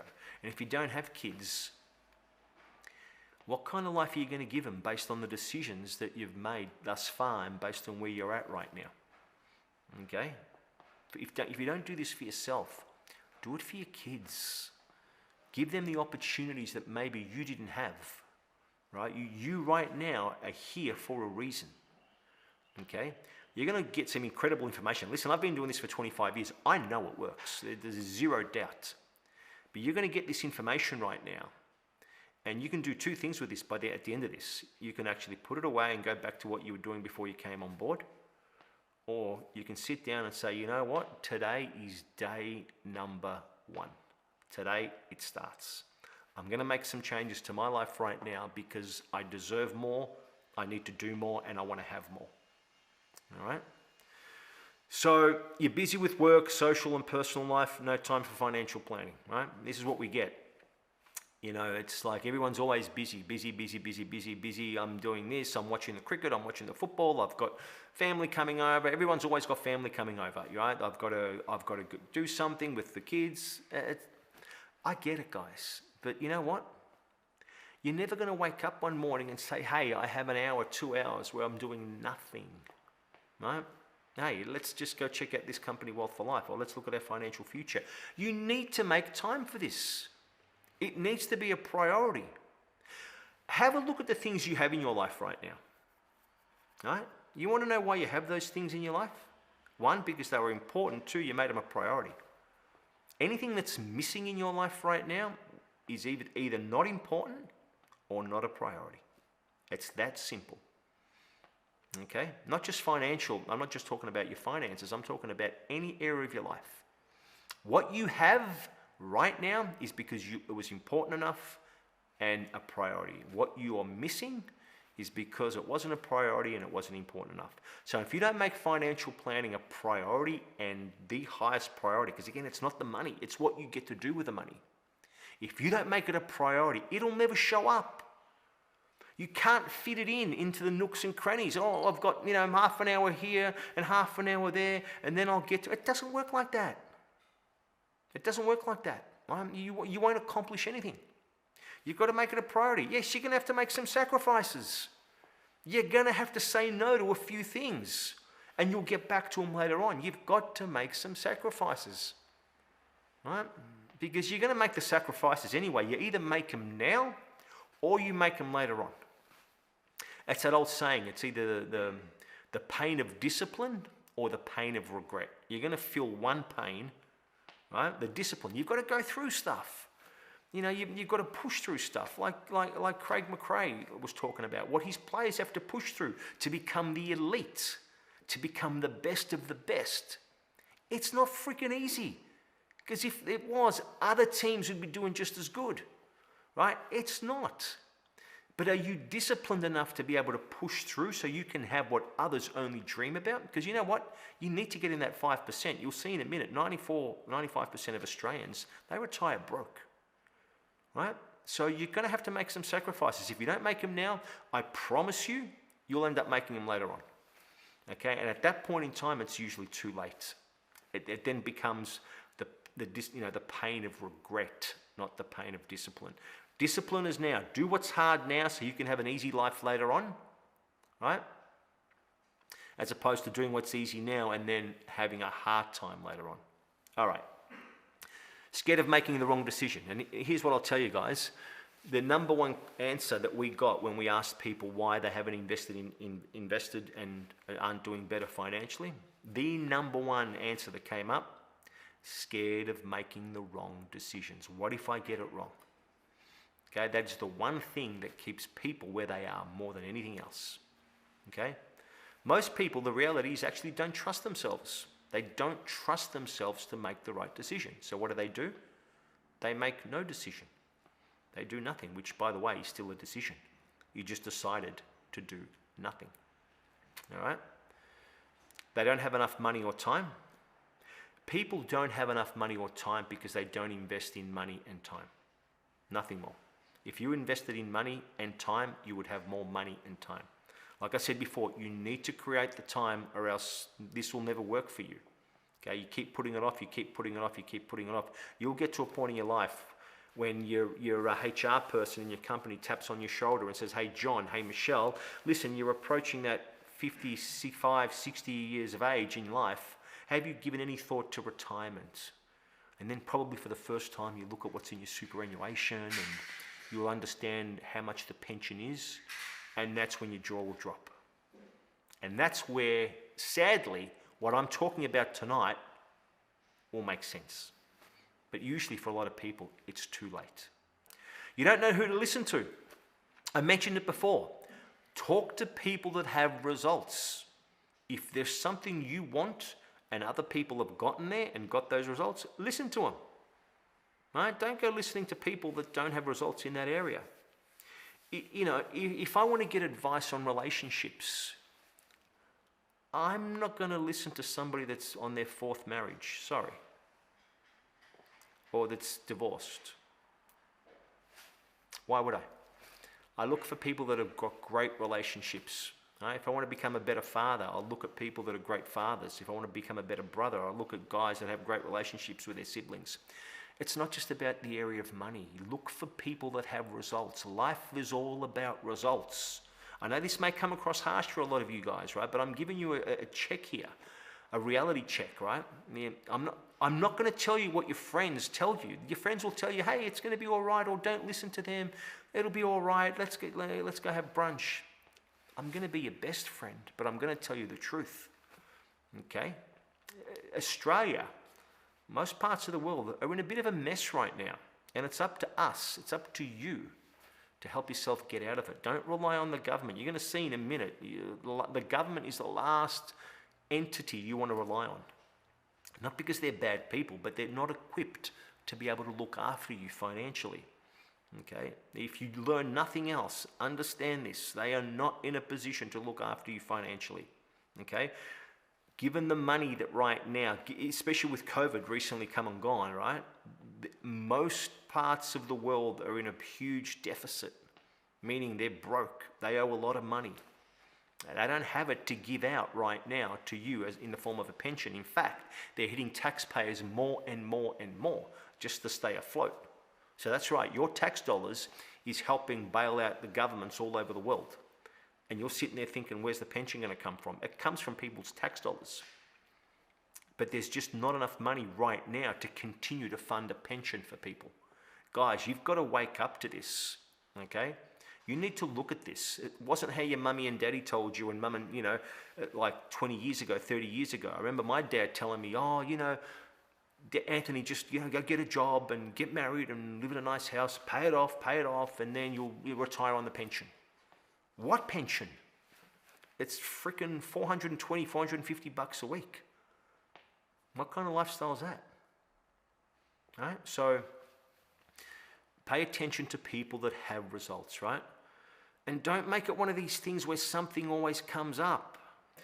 Listen, you're going to have nobody else to blame other than you later on.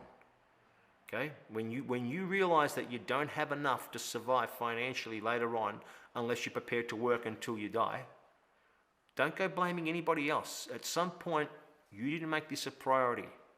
Okay? It's like an airplane, right? Once you get started, it takes a bit to get started and to show up at the airport, but once you're in motion and you have lift off and you're in the air, it's actually a pretty decent ride. It's not that difficult. It's just the first one. Once you get the first one done, I promise you, when you see the first investment property done, what we always hear is, oh my God, why didn't I look at this earlier? People are looking for the catch. What's the catch? They're looking for it to be more difficult and more complex than what it is. No. Right? Once you understand it, it is that simple. And people are like, well, why didn't I get started earlier? Right? Don't be kicking yourself. And of course, there's the what if, what if I lose my job? What if interest rates go up? What if? We're going to cover all of that, okay? All right? So here are some facts. Okay, you can get all of this from the Australian Bureau of Statistics. 94% of all people living in Australia live well below the poverty line by the time they retire. So if you were to walk past 94 people, say in Pitt Street, Sydney, or Burke Street, Melbourne, you go past 100 people, 94 of them will be living well below the poverty line by the time they reach the age of 65. So where are you going to be? Are you going to be in that 6% or that 94%? Right? It's up to you. It's not up to me. It's not up to anybody else. It's up to you and the decisions that you make. Right? The problem is nobody wakes up in the morning and says, hey, I'm planning to fail. They just failed to plan. Okay, so this is your opportunity now to step up and to have a look at this, right? And see if it's right for you. Most people's idea of savings for their financial future, right? Earn an income, pay taxes, cover expenses, mortgage, car repayments, bills, necessities, utilities. Save what's left. What's the problem? There's never anything left. Right? Have a look yourself. This is the point where you look at each other and say, yeah, there's never anything left. So this is not the way to create wealth. You will not be able to save your way to wealth. The income, the working income, right? It's just taxed too heavily. It's the worst type of income. You need something else because I don't know anyone that's been able to save enough money to fund their entire retirement. So what exactly is financial intelligence? Here's the magic. It's not how much money you can make in a lifetime, right? It's about how much money you keep and how hard this money works for you. Real estate investing, done properly, provides you incredible financial benefits and can provide you an incredible lifestyle. But you need to know how to manage that money once you get it. Getting it is 50%. The other 50 is managing and holding on to it, getting it to multiply. How do you get that money to multiply so you make more and more and more and more, right? Now this requires knowledge and it requires skill. And if you don't have that knowledge and skill, you'll make it and you'll lose it. Tats Lotto winners are a perfect example of this, right? So this is why you need to work with my guys, right? I hired these people purposely because they've got 25, 30 years experience each in this space. They've seen and done everything. They know what works, and more importantly, they know what doesn't work. I mean, if you're scared to make a decision and scared to make the wrong decision, and you have a company right near that'll say to you, hey, don't go down this path, it doesn't work. Why? We tried it and it didn't work. Go down this path. Why? We tried it and it did work. And you want proof? Have a look at these clients. Talk to them. I even say to people, don't believe anything we tell you, just talk to our clients. They're our best salespeople, are our clients. They've done so well financially. Ones that follow our advice and come on board. Have a look at their lifestyles now. Some incredible success stories. Okay, so we're going to be at the age of 65, okay? 54% of Australians will be on Social Security. 24% will be deceased. 16% will still need to work past 65. Only 5% are going to be financially independent and 1% are going to be wealthy. So ask yourself right now, where do you want to be? Because if you do nothing, you have no chance of being in the financially independent bracket or the wealthy bracket. No chance. You're going to have to just align the fact that you're going to be either still having to work, hopefully you're still around, or you're going to be dependent on the government to take care of you in retirement. All right? That's the short of it, guys. That's the short of it. If you do nothing, don't expect with anything but nothing later on. Okay? You'll fall into that 94% category. Right? So the decision you make as a result of watching this event tonight, right, will either put you in the 94% category, right? And let's face it, you'll be destined to a life of financial struggle, because the reality is that no decision is still a decision. So don't say how I didn't make a decision. Yes, you did. You're always making a decision. You made a decision to watch this tonight. You'll make a decision to turn this off. You'll make a decision to go watch TV or to not watch TV. You'll make a decision to... You're always making decisions, right? And no decision is still a decision. Try and get through life without making a decision. It's impossible. Right? So it'll either put you in the 94% category, or it'll put you in the 6% who will be financially independent or wealthy. Now, I know which one I'd rather be in. Right? A life of financial struggle is not pretty. I know people in my family, extended family, that are in that position. It is ugly. It is ugly when you depend on other people just to pay for your accommodation so you can stay where you're living. Okay, it is not pretty. Ask anyone that's on a pension how good life is. Okay, you are limited where you can go. You are limited what you can eat. You're limited the holidays, if you can do any holidays. For a lot of people, they're just stuck in their rooms. They don't have enough money even to keep the utilities on. Right? So, but today we're working, we're healthy, we're young, we're going through life with plenty of money because of work. But what happens when the work stops? Again, I ask that question. Where will the money come from when you stop working? So let's have a look at the options available to you. But before you look at the options, the first thing you've got to look at is how much are you going to need in retirement? Now, by retirement, I don't necessarily mean that it's like you've got to get to that age of 65. When you choose to stop working, or when you decide you want a different lifestyle and that working income is no longer there, have you worked out how much you're going to need? You need to do the math. So work out your desired income, right? Are you getting a pay rise each year? If you're not getting a pay rise each year to at least keep up with inflation, you're going to be in a bit of trouble. All right? And if you look at the real figure of inflation, it's actually closer to 10 to 12%. Here's a little test I want you to do. Go get your utilities bills for the last 5 years. Just pull them out if you've still got access to them, or you can go online and download them. Have a look how much they've gone up incrementally every year for the last 5 years. Calculate that in percentage terms. You'll see the true cost, the real figure for inflation. Okay? It's a hell of a lot more than what you're being told by the government. Okay? So if you don't at least keep up with inflation, you'll get to a point where it's going to be very, very tough to live in this great country. So what are your options? Number one, the pension. Now, I'm not going to spend a lot of time here, because if you came here to understand the pension or work at the pension, this is probably the wrong thing for you. Okay? You've got the pension, right? What the government pays you, Social Security, what they pay you when you stop working. You've got superannuation. Again, for a lot of people, it's not something they can control. Well, let me ask you, if you've got an industry super or a, or another form of super, an industry fund, do you know where your money's invested right now? Do you know how it's performing? Do you know exactly where it's gone, where your money's gone? Do you have any control of it? For a lot of people, no. It just gets taken out of their pay each fortnight. The 10%, 12% gets taken out of their pay each fortnight, and it goes into some mysterious area, and you get a statement once every 6 months that you open up, probably don't understand, put it in the drawer and kind of let it go.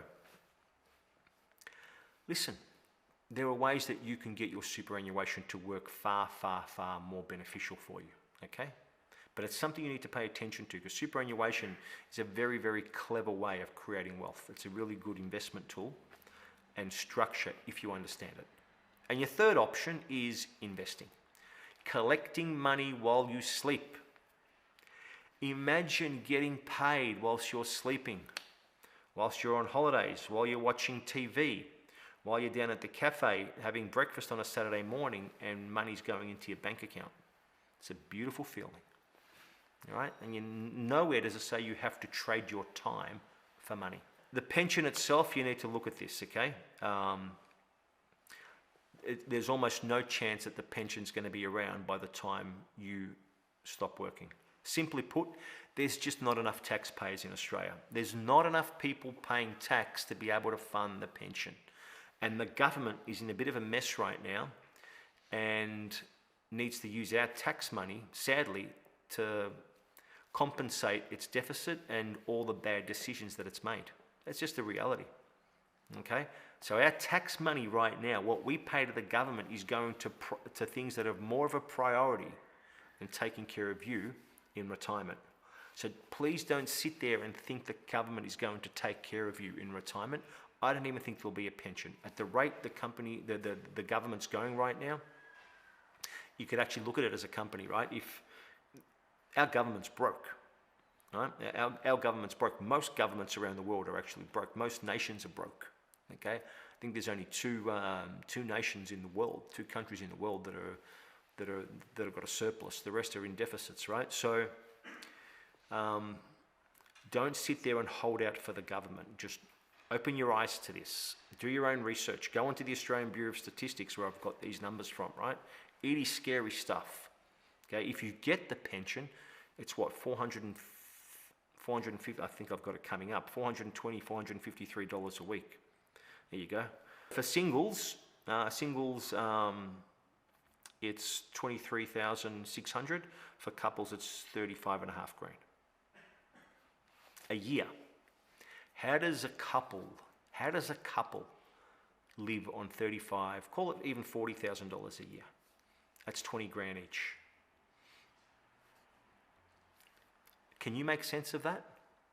Well, this is one of your options. If you do nothing, don't, like I said before, if you do nothing, don't complain about what you get later on. All right? This is reality, guys. You do your own research here. Go onto the Australian Bureau of Statistics or Australian Super, and they'll give you the figures. All right? It's 40 grand, 35 and a half grand a year for a couple.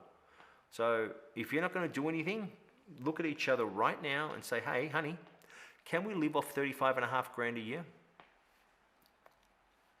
If you do, if you can, then you don't need to look any further. But if you can't, there are other options out there for you, okay? $453 a week. I don't know how anyone gets by on $453 a week with the cost of living so expensive right now. Right? And here's what makes it even worse, and this is what people don't actually see until it's too late.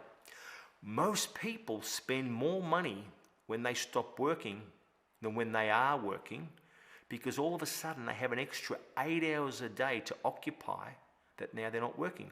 Or what I call an extra 8 hours a day to spend money. Right? You think about it. When you're working 9 to 5, 9 to 6, 9 to 7, whatever your hours are, right? There's not a lot of opportunity to spend money because you're working. Okay, yeah, sure, you may go home at night, get online a little bit, do some internet purchasing and on the weekends, but for a great majority of our life, you know, whilst you're working, you don't have a lot of opportunity to spend money. Take the work out, and all of a sudden you wake up on a Monday morning and it's like, hey, I've got no work today, or Tuesday, or Wednesday, or Thursday, or Friday. Now, unless you're going to stay in your home and not leave, you're going to spend money. Right? And you always find when you go on holidays, you always end up spending more money. Why? Because you have more time to spend money. So don't make the mistake that and you say to yourself, hey, when I stop working, I only need $80,000 a year to live. No. Whatever decision you make about how much money you need in retirement, you need to make it with the viewpoint that you're going to have more time available to spend money. So you'll have more breakfasts, you'll go on more day trips, you'll buy more clothing, you'll go to more shops, you'll buy more stuff. Why? Because you have more time. Ask anybody that stopped working and ask them if they spend more or less money than when they were working. Superannuation. I'm not going to cover too much about superannuation tonight, but if you want more information on this, hit my guys up for a consultation. It's an incredible way to invest. Superannuation is a great tool to build wealth if you understand it, okay? It has some incredible tax benefits, capital gains benefits, lending benefits. It's such a great tool if you understand it, okay? And you can really turbocharge your superannuation if you understand it and you invest in there correctly. But again, it's a very specialized field, so make sure you're getting advice, the right advice from a licensed financial planner when it comes to investing in superannuation. Okay?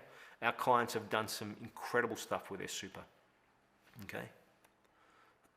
But if you leave it alone and again, don't pay attention to your super, this is what you've got to look forward to. Men usually end up with 322,000 or thereabouts in their super by the time they reach 60 to 64. Women, 246,000. So now you say to yourself, $322,000, that's enough. Okay. So let's say you're on $100,000 a year right now. And you get to the age of 65 and you've got $322,000 in there. You've basically got 3.2 years worth of money before you run out of money. Okay? If you have a $100,000 a year lifestyle right now, and you're probably asking yourself, well, I don't know how much I spend. Well, easy. Have a look at how much you earn and have a look at how much you have left over at the end of the year. That'll tell you how much you spend. Simple. If you're on 100 grand, if you've got 20 grand left over at the end of the year, you spend $80,000 a year. Okay? Accounting for tax and so forth, right? If you're on 100 grand, you're probably only going to see 65, 70 grand of that, right? But work out how much you spend. And this is the thing that we can help you with, right? We can really sit down with you and say, hey, this is what you're going to need in retirement. There are things we take into account that you haven't even thought of, right? That'll hit you if you don't pay attention. But on $322,000, you think that's great. That's a great superannuation. On $100,000 a year, that's 3 and a bit years worth of money before you run out of money. and then have to go back to work or have another income stream. So guys, what can you do about it? Very simple, okay? Cash. What are your investment options? Keep your money in cash. Keep it in the banks. I mean, I don't even need to talk about this, right? What are you getting from cash? You're lucky if you're getting 2%. Banks aren't even storing cash these days anymore. They're taking your money, transferring it to digital straight away. Okay? It's still your money, I think, but it's not working for you. It's actually asleep. They take your money, you put 100 grand in the bank, they take your 100 grand, they give you 2%, they take that 100 grand, they lend it out at 6%. They're making 4% on your money. So you're actually helping the banks get wealthy every time you put money in the bank. They're getting wealthy. You're not. Your money's asleep. Banks take your money, they wake it up, and they go make 4%. You put 100 grand in the bank, right? I'll go to the bank tomorrow and borrow money, and I'll borrow your 100 grand, right? And the banks will charge me, 4%, 5%. They'll give you 2%, and the banks will make 3% in the middle. So you're helping the banks create wealth while you struggle financially by keeping your money in the bank. Okay? Shares. I'm one of the people that actually loves shares. Okay, I've got a lot of friends that actually do very well from the share market, but for a lot of people it's quite high risk because, again, they don't know what they're doing, and the returns can be extremely high or extremely low depending on whether you know what you're doing. Shares tend to move a little bit faster than real estate, okay? The volatility of them is far greater than it is for real estate. Doesn't mean they're a bad investment, okay? They are a far, far better investment than cash. And then, of course, you've got property. Very low risk, okay? And I say that based on, have a look at how much your house was 5 years ago. Have a look at the value of it now. Considered quite safe and extremely high returns if you know what you're doing. So, why real estate investing? Why property? Now, for those of you that haven't looked at this before, let me ask you a question. Does anybody give you money to pay off your mortgage every year? See, the reason people don't look at real estate investing is because they think they're getting into another property like their own home. And if you're already struggling to keep up with 3.5 grand or whatever it is repayments per month, and then you're like, these guys want me to have a look at another property where I've got to come up with another 3.5 grand a month, no thank you. And I get that. But again, it's a little bit different, right? Do you get a check right now from the government every month to help pay off your mortgage for you?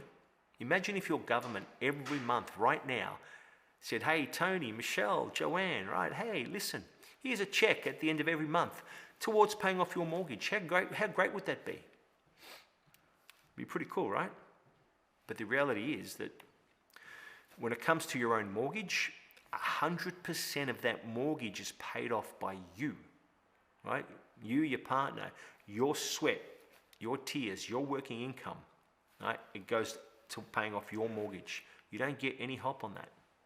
Now, the difference with real estate investing, as you can see from this slide here, your contribution to it is very, very small. Most of it is paid for by the tenant and the taxman. So I'm going to take you through this feasibility because the question that most people ask me is, Anthony, can I afford to invest in real estate? Most people actually don't know. Can I afford to invest in real estate? So let's go through it. So this is your typical real estate investment. This is how the numbers would look if you're choosing to invest in real estate. Let's say you bought a property worth $725,000. I'm just giving you an example here, okay? It's not a real property, but the numbers and how they work, right, are spot on, right? You bought a property worth $725,000, okay? On top of that, you got some purchase costs. By purchase costs, I mean mortgage registration, land titles, office, and then you've got conveyancing, right? Which is, like a lawyer that helps you coordinate the settlement of your purchase, okay? They just basically transfer the title from the vendor into your name. So on top of that then, you've got the income. So let's say you're getting $700 a week in rent or $35,500 a year in rent. That's the income. So that's what comes in. But let's have a look at what comes out. You've got yearly expenses. So on a $762,000 loan at 6% interest rate, okay, I'm up there with the interest rate. On an interest-only loan, you'd pay $45,726 in interest repayments in that year. That's one expense, your biggest expense. Then you've got council rates, water rates, insurances, property management fees, and maintenance fees, okay? So in total, your outgoings or your expenses are $54,000.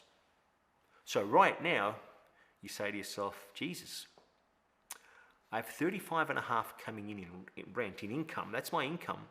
But I've got 54,000 going out in expenses, right? So my shortfall is about 18,300 a year, or $353 a week.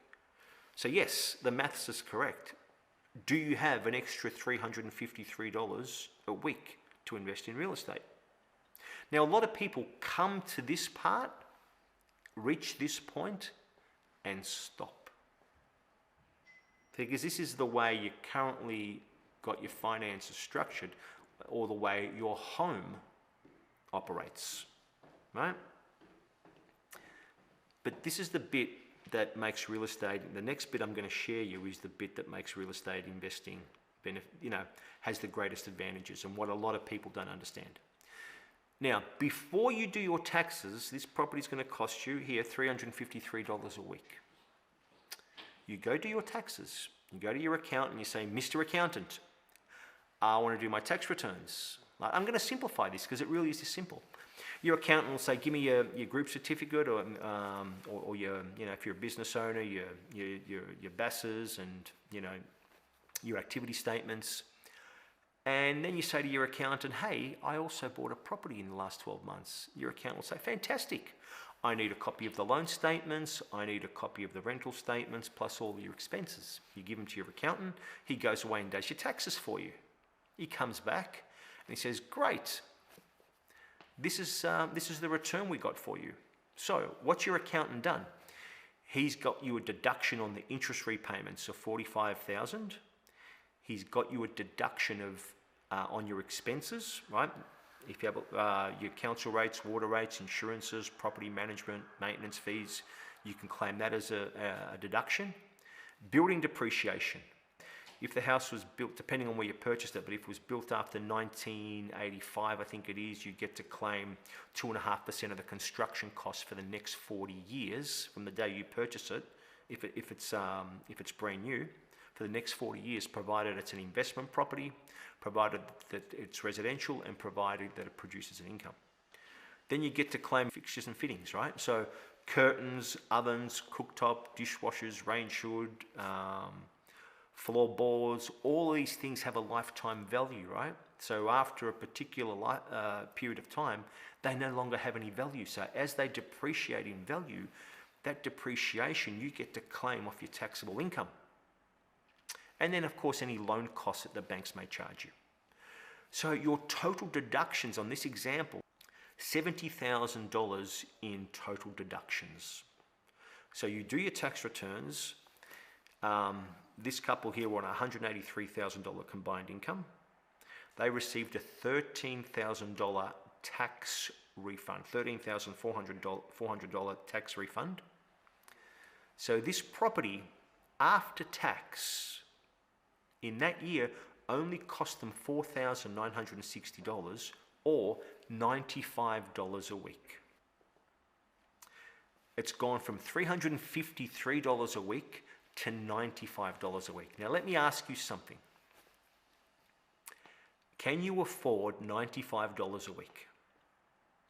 Right? That's $13 a day. $5 for a coffee, right? Right? If there's two of you, there's $10. The point is, you see how this is different to owning your own home? Okay, this is a real life example, right? $13.57 per day, right? Now, in 10 years' time, this property, by growing at only 7%, is going to be worth $1.4 million, okay, in just 10 years. Now, What's $13 a day going to impact? What kind of an impact is that going to have on your lifestyle? Probably none, right? You want to know the crazy thing about this example here? This has been available to every single working Australian since 1985. I came up with none of this. In fact, if you go onto the Australian Tax Office's website, they actually give you a similar example to this. Okay? It's been available to every single working Australian since 1985.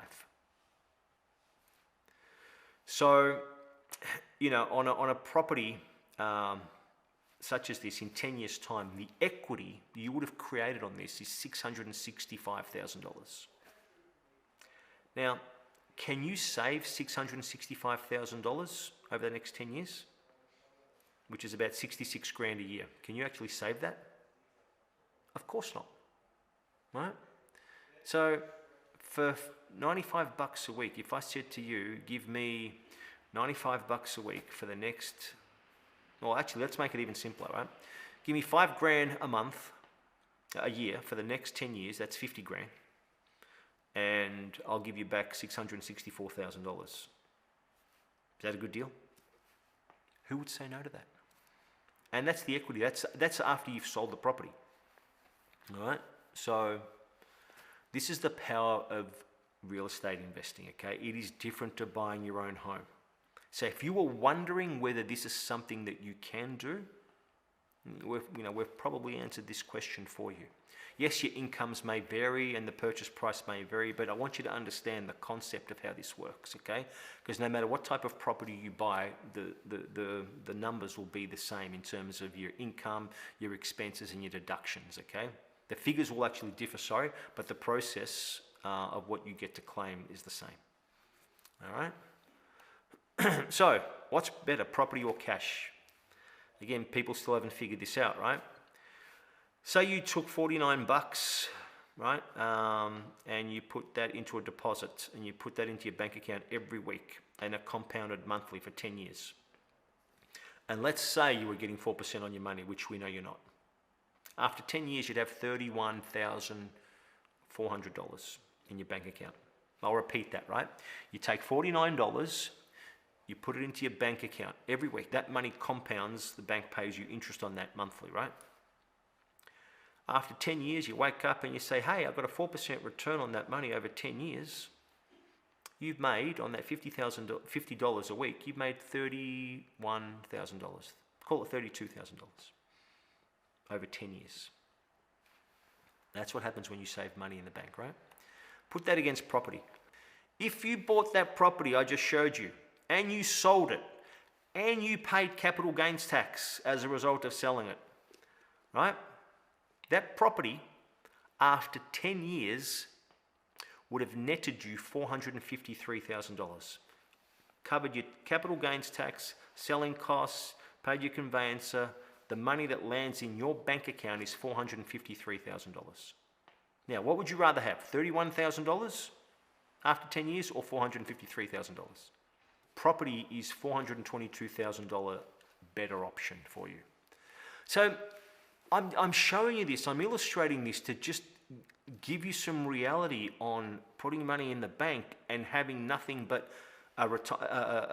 your retirement plan is nothing more than saving money in the bank. It doesn't work.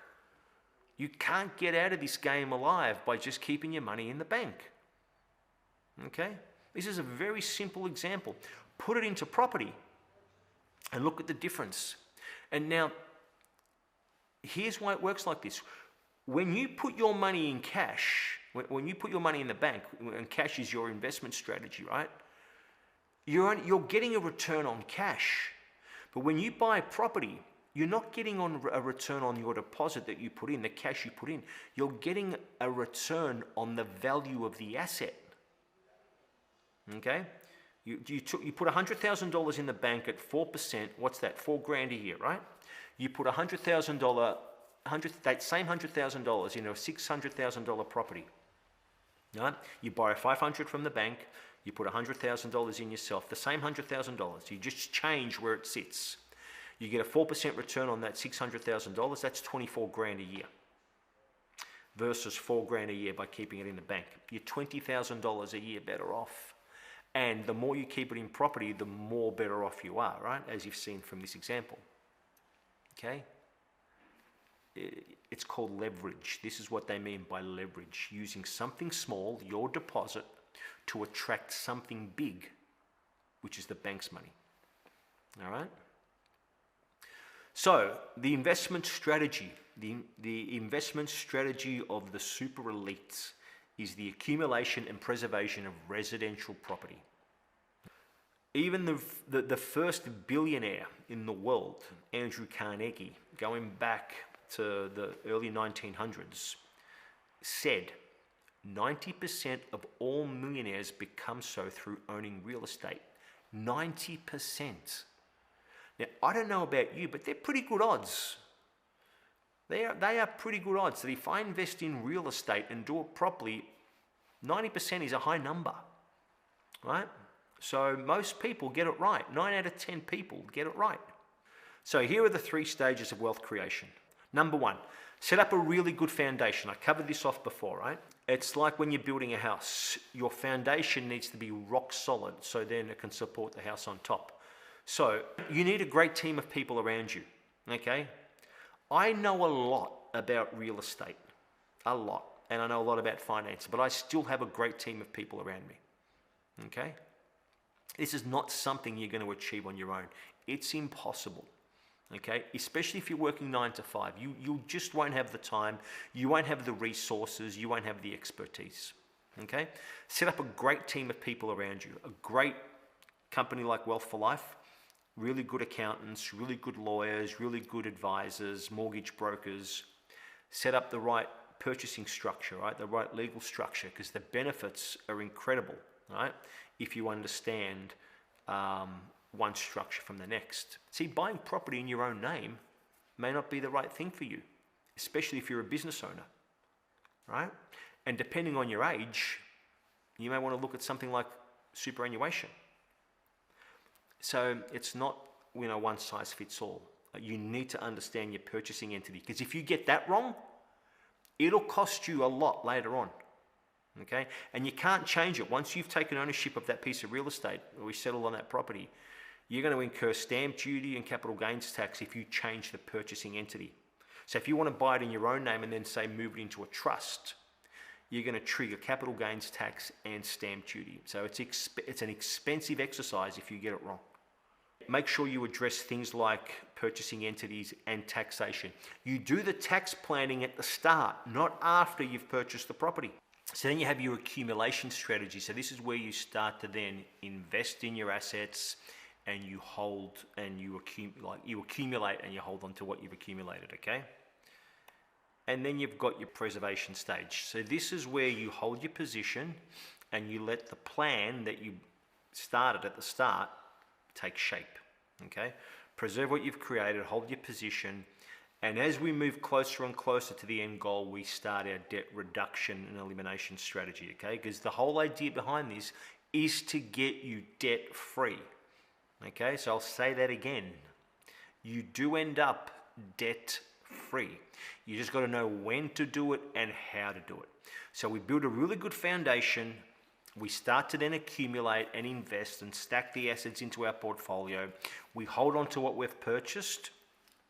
And as we're getting closer and closer to pulling the trigger on our exit strategy, we commence our debt reduction and elimination strategy, all right? They're the only 3 phases of wealth creation. There's a start, there's a change, and there's a stop. There's a foundation, which is what we start with. Then we start investing, then we hold on, and then we exit. Okay, and your exit strategy could be many, many things, but that's for a conversation we have together, okay? And you're left in a position where you are debt-free with a whole bunch of assets that give you really, really good cash flow, okay? But it's all designed and it's all tailored and it's mapped out at the start. Not as you go, and certainly not at the end, okay? And this is one of the reasons why, you should come and have a talk to us, because this is what we do. We map out that GPS for you. So what makes a great investment? The 4 factors that drive property prices, okay? People are always asking me what drives growth. Now, these are the type of properties that you should be buying. Remember how I said to you there's a wrong way of doing it and there's a right way of doing it, right? You want to take the guesswork out of it and what doesn't work, and you're left with what works. Well, this is the direction I'm going to point you in right now based on my 25 years experience in this industry. Number one, invest in areas where there's very, very strong employment. Why? Because where there's work, it'll soon be followed by population, by people. Okay? You look at all the major cities in Australia, right? Look at all companies like Telstra, Coca-Cola, Rio Tinto, BHP. Where are their head offices? Melbourne and Sydney, right? Where's the greatest employment opportunities? Melbourne and Sydney. Okay, where is the greatest population? Up the eastern seaboard. You get what I'm saying here? Employment. So don't go and invest in an area where there's employment scarcity. You want there to be lots of jobs. Why? Because there'll be lots of people. And real estate is all about supply and demand, right? The more demand for real estate and the lower the supply, the better you do as an investor. So at a macro level, employment and population, they are non-negotiables. Okay? Don't go put your money into an area where there are no jobs, because there'll be no people and there'll be no competition and there'll be no growth and there'll be no rent. Your next one after employment is population, and then you want existing infrastructure. So this is what we talk about when we say location, location, location. So what do I mean by existing infrastructure? Train stations, shopping centres, business parks, schools, private schools, park, recreation. Conveniency is another way of putting it. Okay? People pay a premium for conveniency. Don't believe me? Look at Uber. Okay?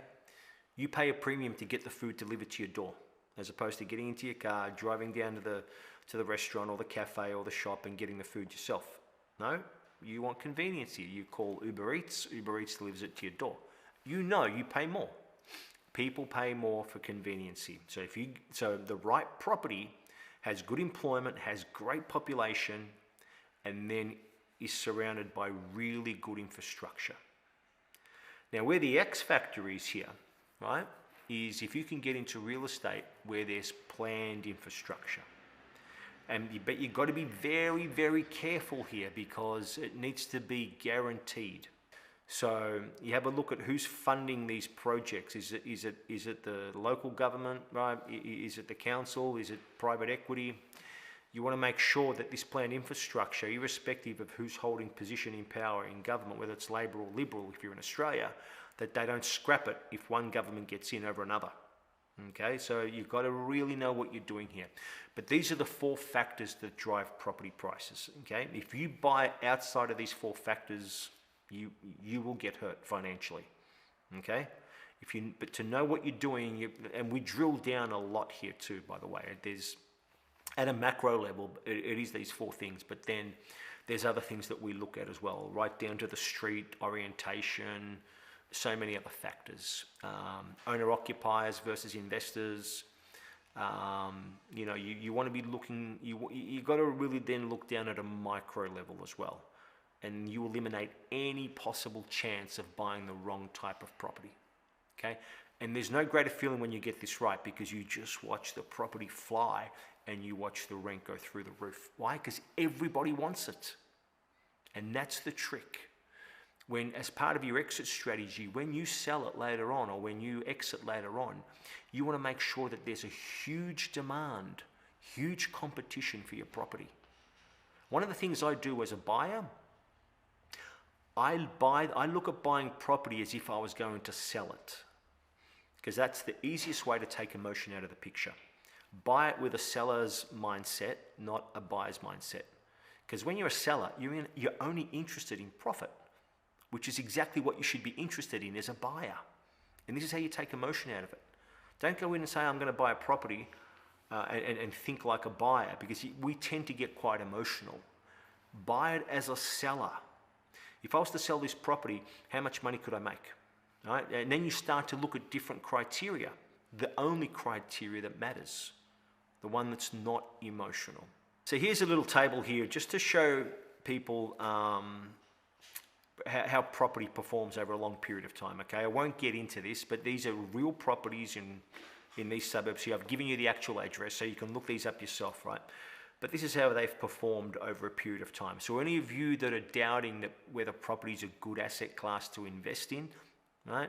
And I said invest, not live in, invest. You will see from these slides here that these real properties, I'll take the first one here, right? Purchased in December 1999 for $170,000.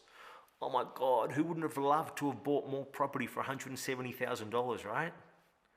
And, you know, only 5 years ago, that was worth just over 1.1 million. Look at the growth over 19 years. More than doubled, more than tripled, quadrupled in value. All right, so let's look at some client case studies now, okay? So these are real clients of ours. Let's go back here. I love these stories. Here's Glenn and Pauline. I'll leave these up for you guys to read, but they came and saw me quite some time ago. I think it's 8 years ago now. Long story short, Glenn's now 60. Look at their income. Lives down in Rye. He's pretty much semi-retired now. $200,000 plus passive income from real estate investing. And, you know, an ordinary guy, great family man, done really, really well, very unassuming. Okay, an everyday hardworking Australian, just like you and I. Feel free to reach out to him and talk to him directly. He'll be on 200 grand a year passive income for the rest of his life. Right? All it took was a 5-minute phone call, a 60-minute consultation, and off we went. Who wouldn't want $200,000 a year coming into their bank account every year for the rest of their lives? Okay? Not a bad alternative to work. Here's Luciano and Melissa Furio. Lovely couple as well. They'll retire on a passive income of $160,000 a year. The reason for these guys getting into real estate was actually had nothing to do with money. All they wanted to do was actually get their dream home so they could actually live near a really good school for their son Rocco, and they achieved that in 3 years. They paid off their mortgage in 3 years. Here's Twee and her sister, Hun. $95,000 a year income, 8 investment properties. She'll retire on a passive income of $150,000 a year. Only on a $95,000 income. Okay, how does somebody like that do that? Right? Well, there are ways, but you've got to have a look at this. Okay, you've got to look at this as opposed to just sitting there and saying it's too good to be true. What you don't understand, what people don't understand, they run away from.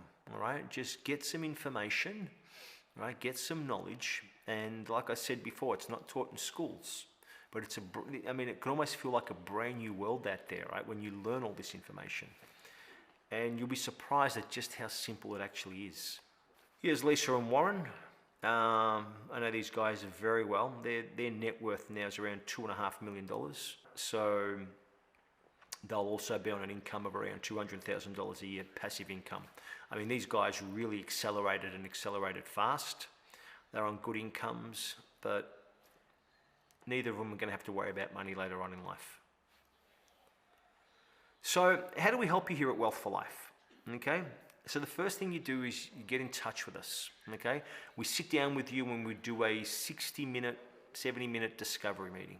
We understand your assets, your liabilities, your income, your expenses, and we see whether this is right for you and whether we're right for you, because we actually don't work with everybody. Okay, if we can't help you, we will tell you. We work with people that are serious about changing their financial future. If you're not serious about changing your financial future, please don't contact us.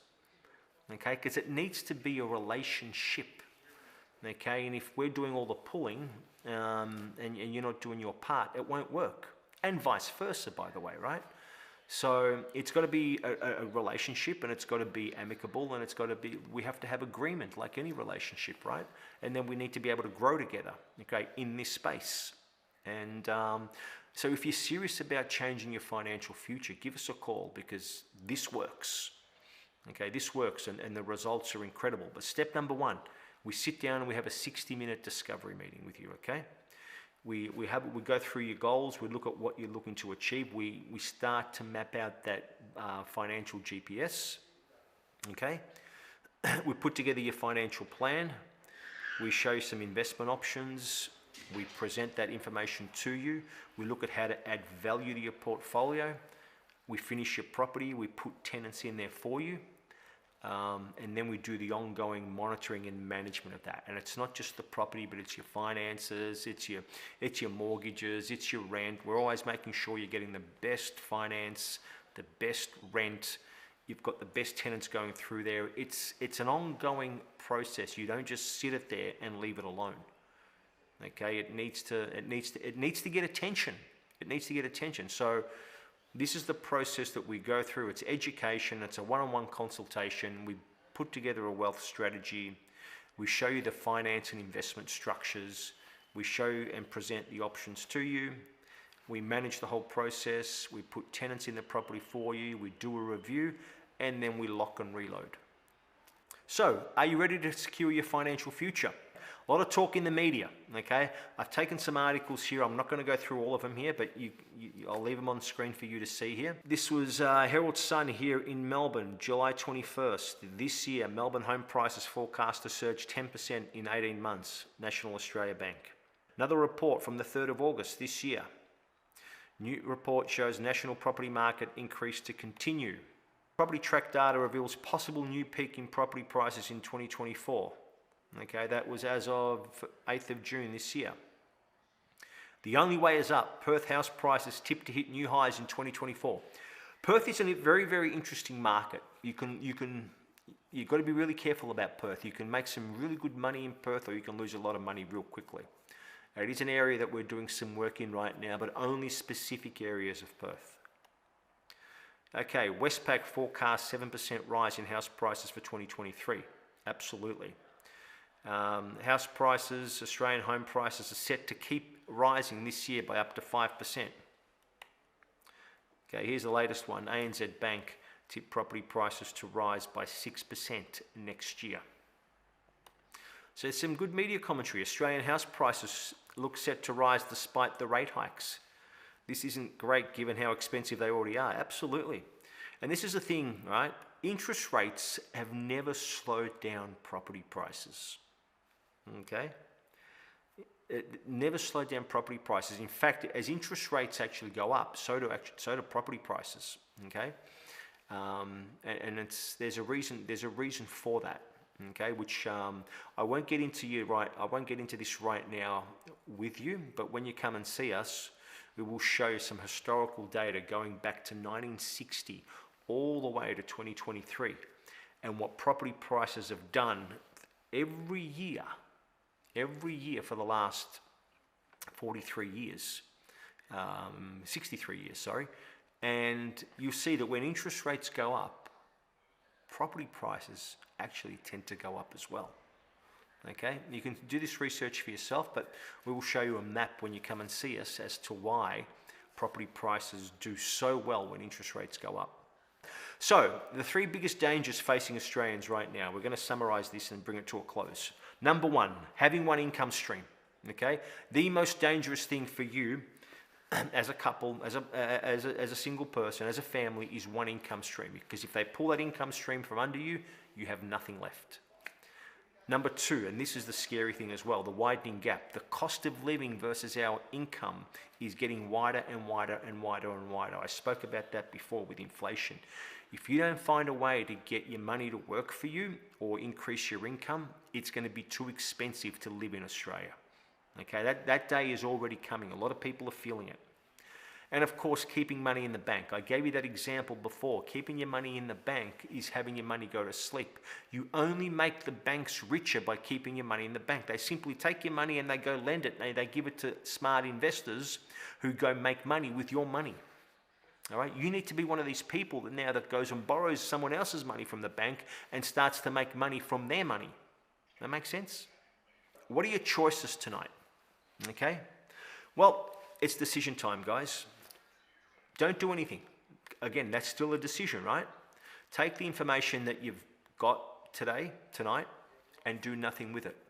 But, and you'll just let 2023 be like every other year, right? It'll just be same old, same old, same old.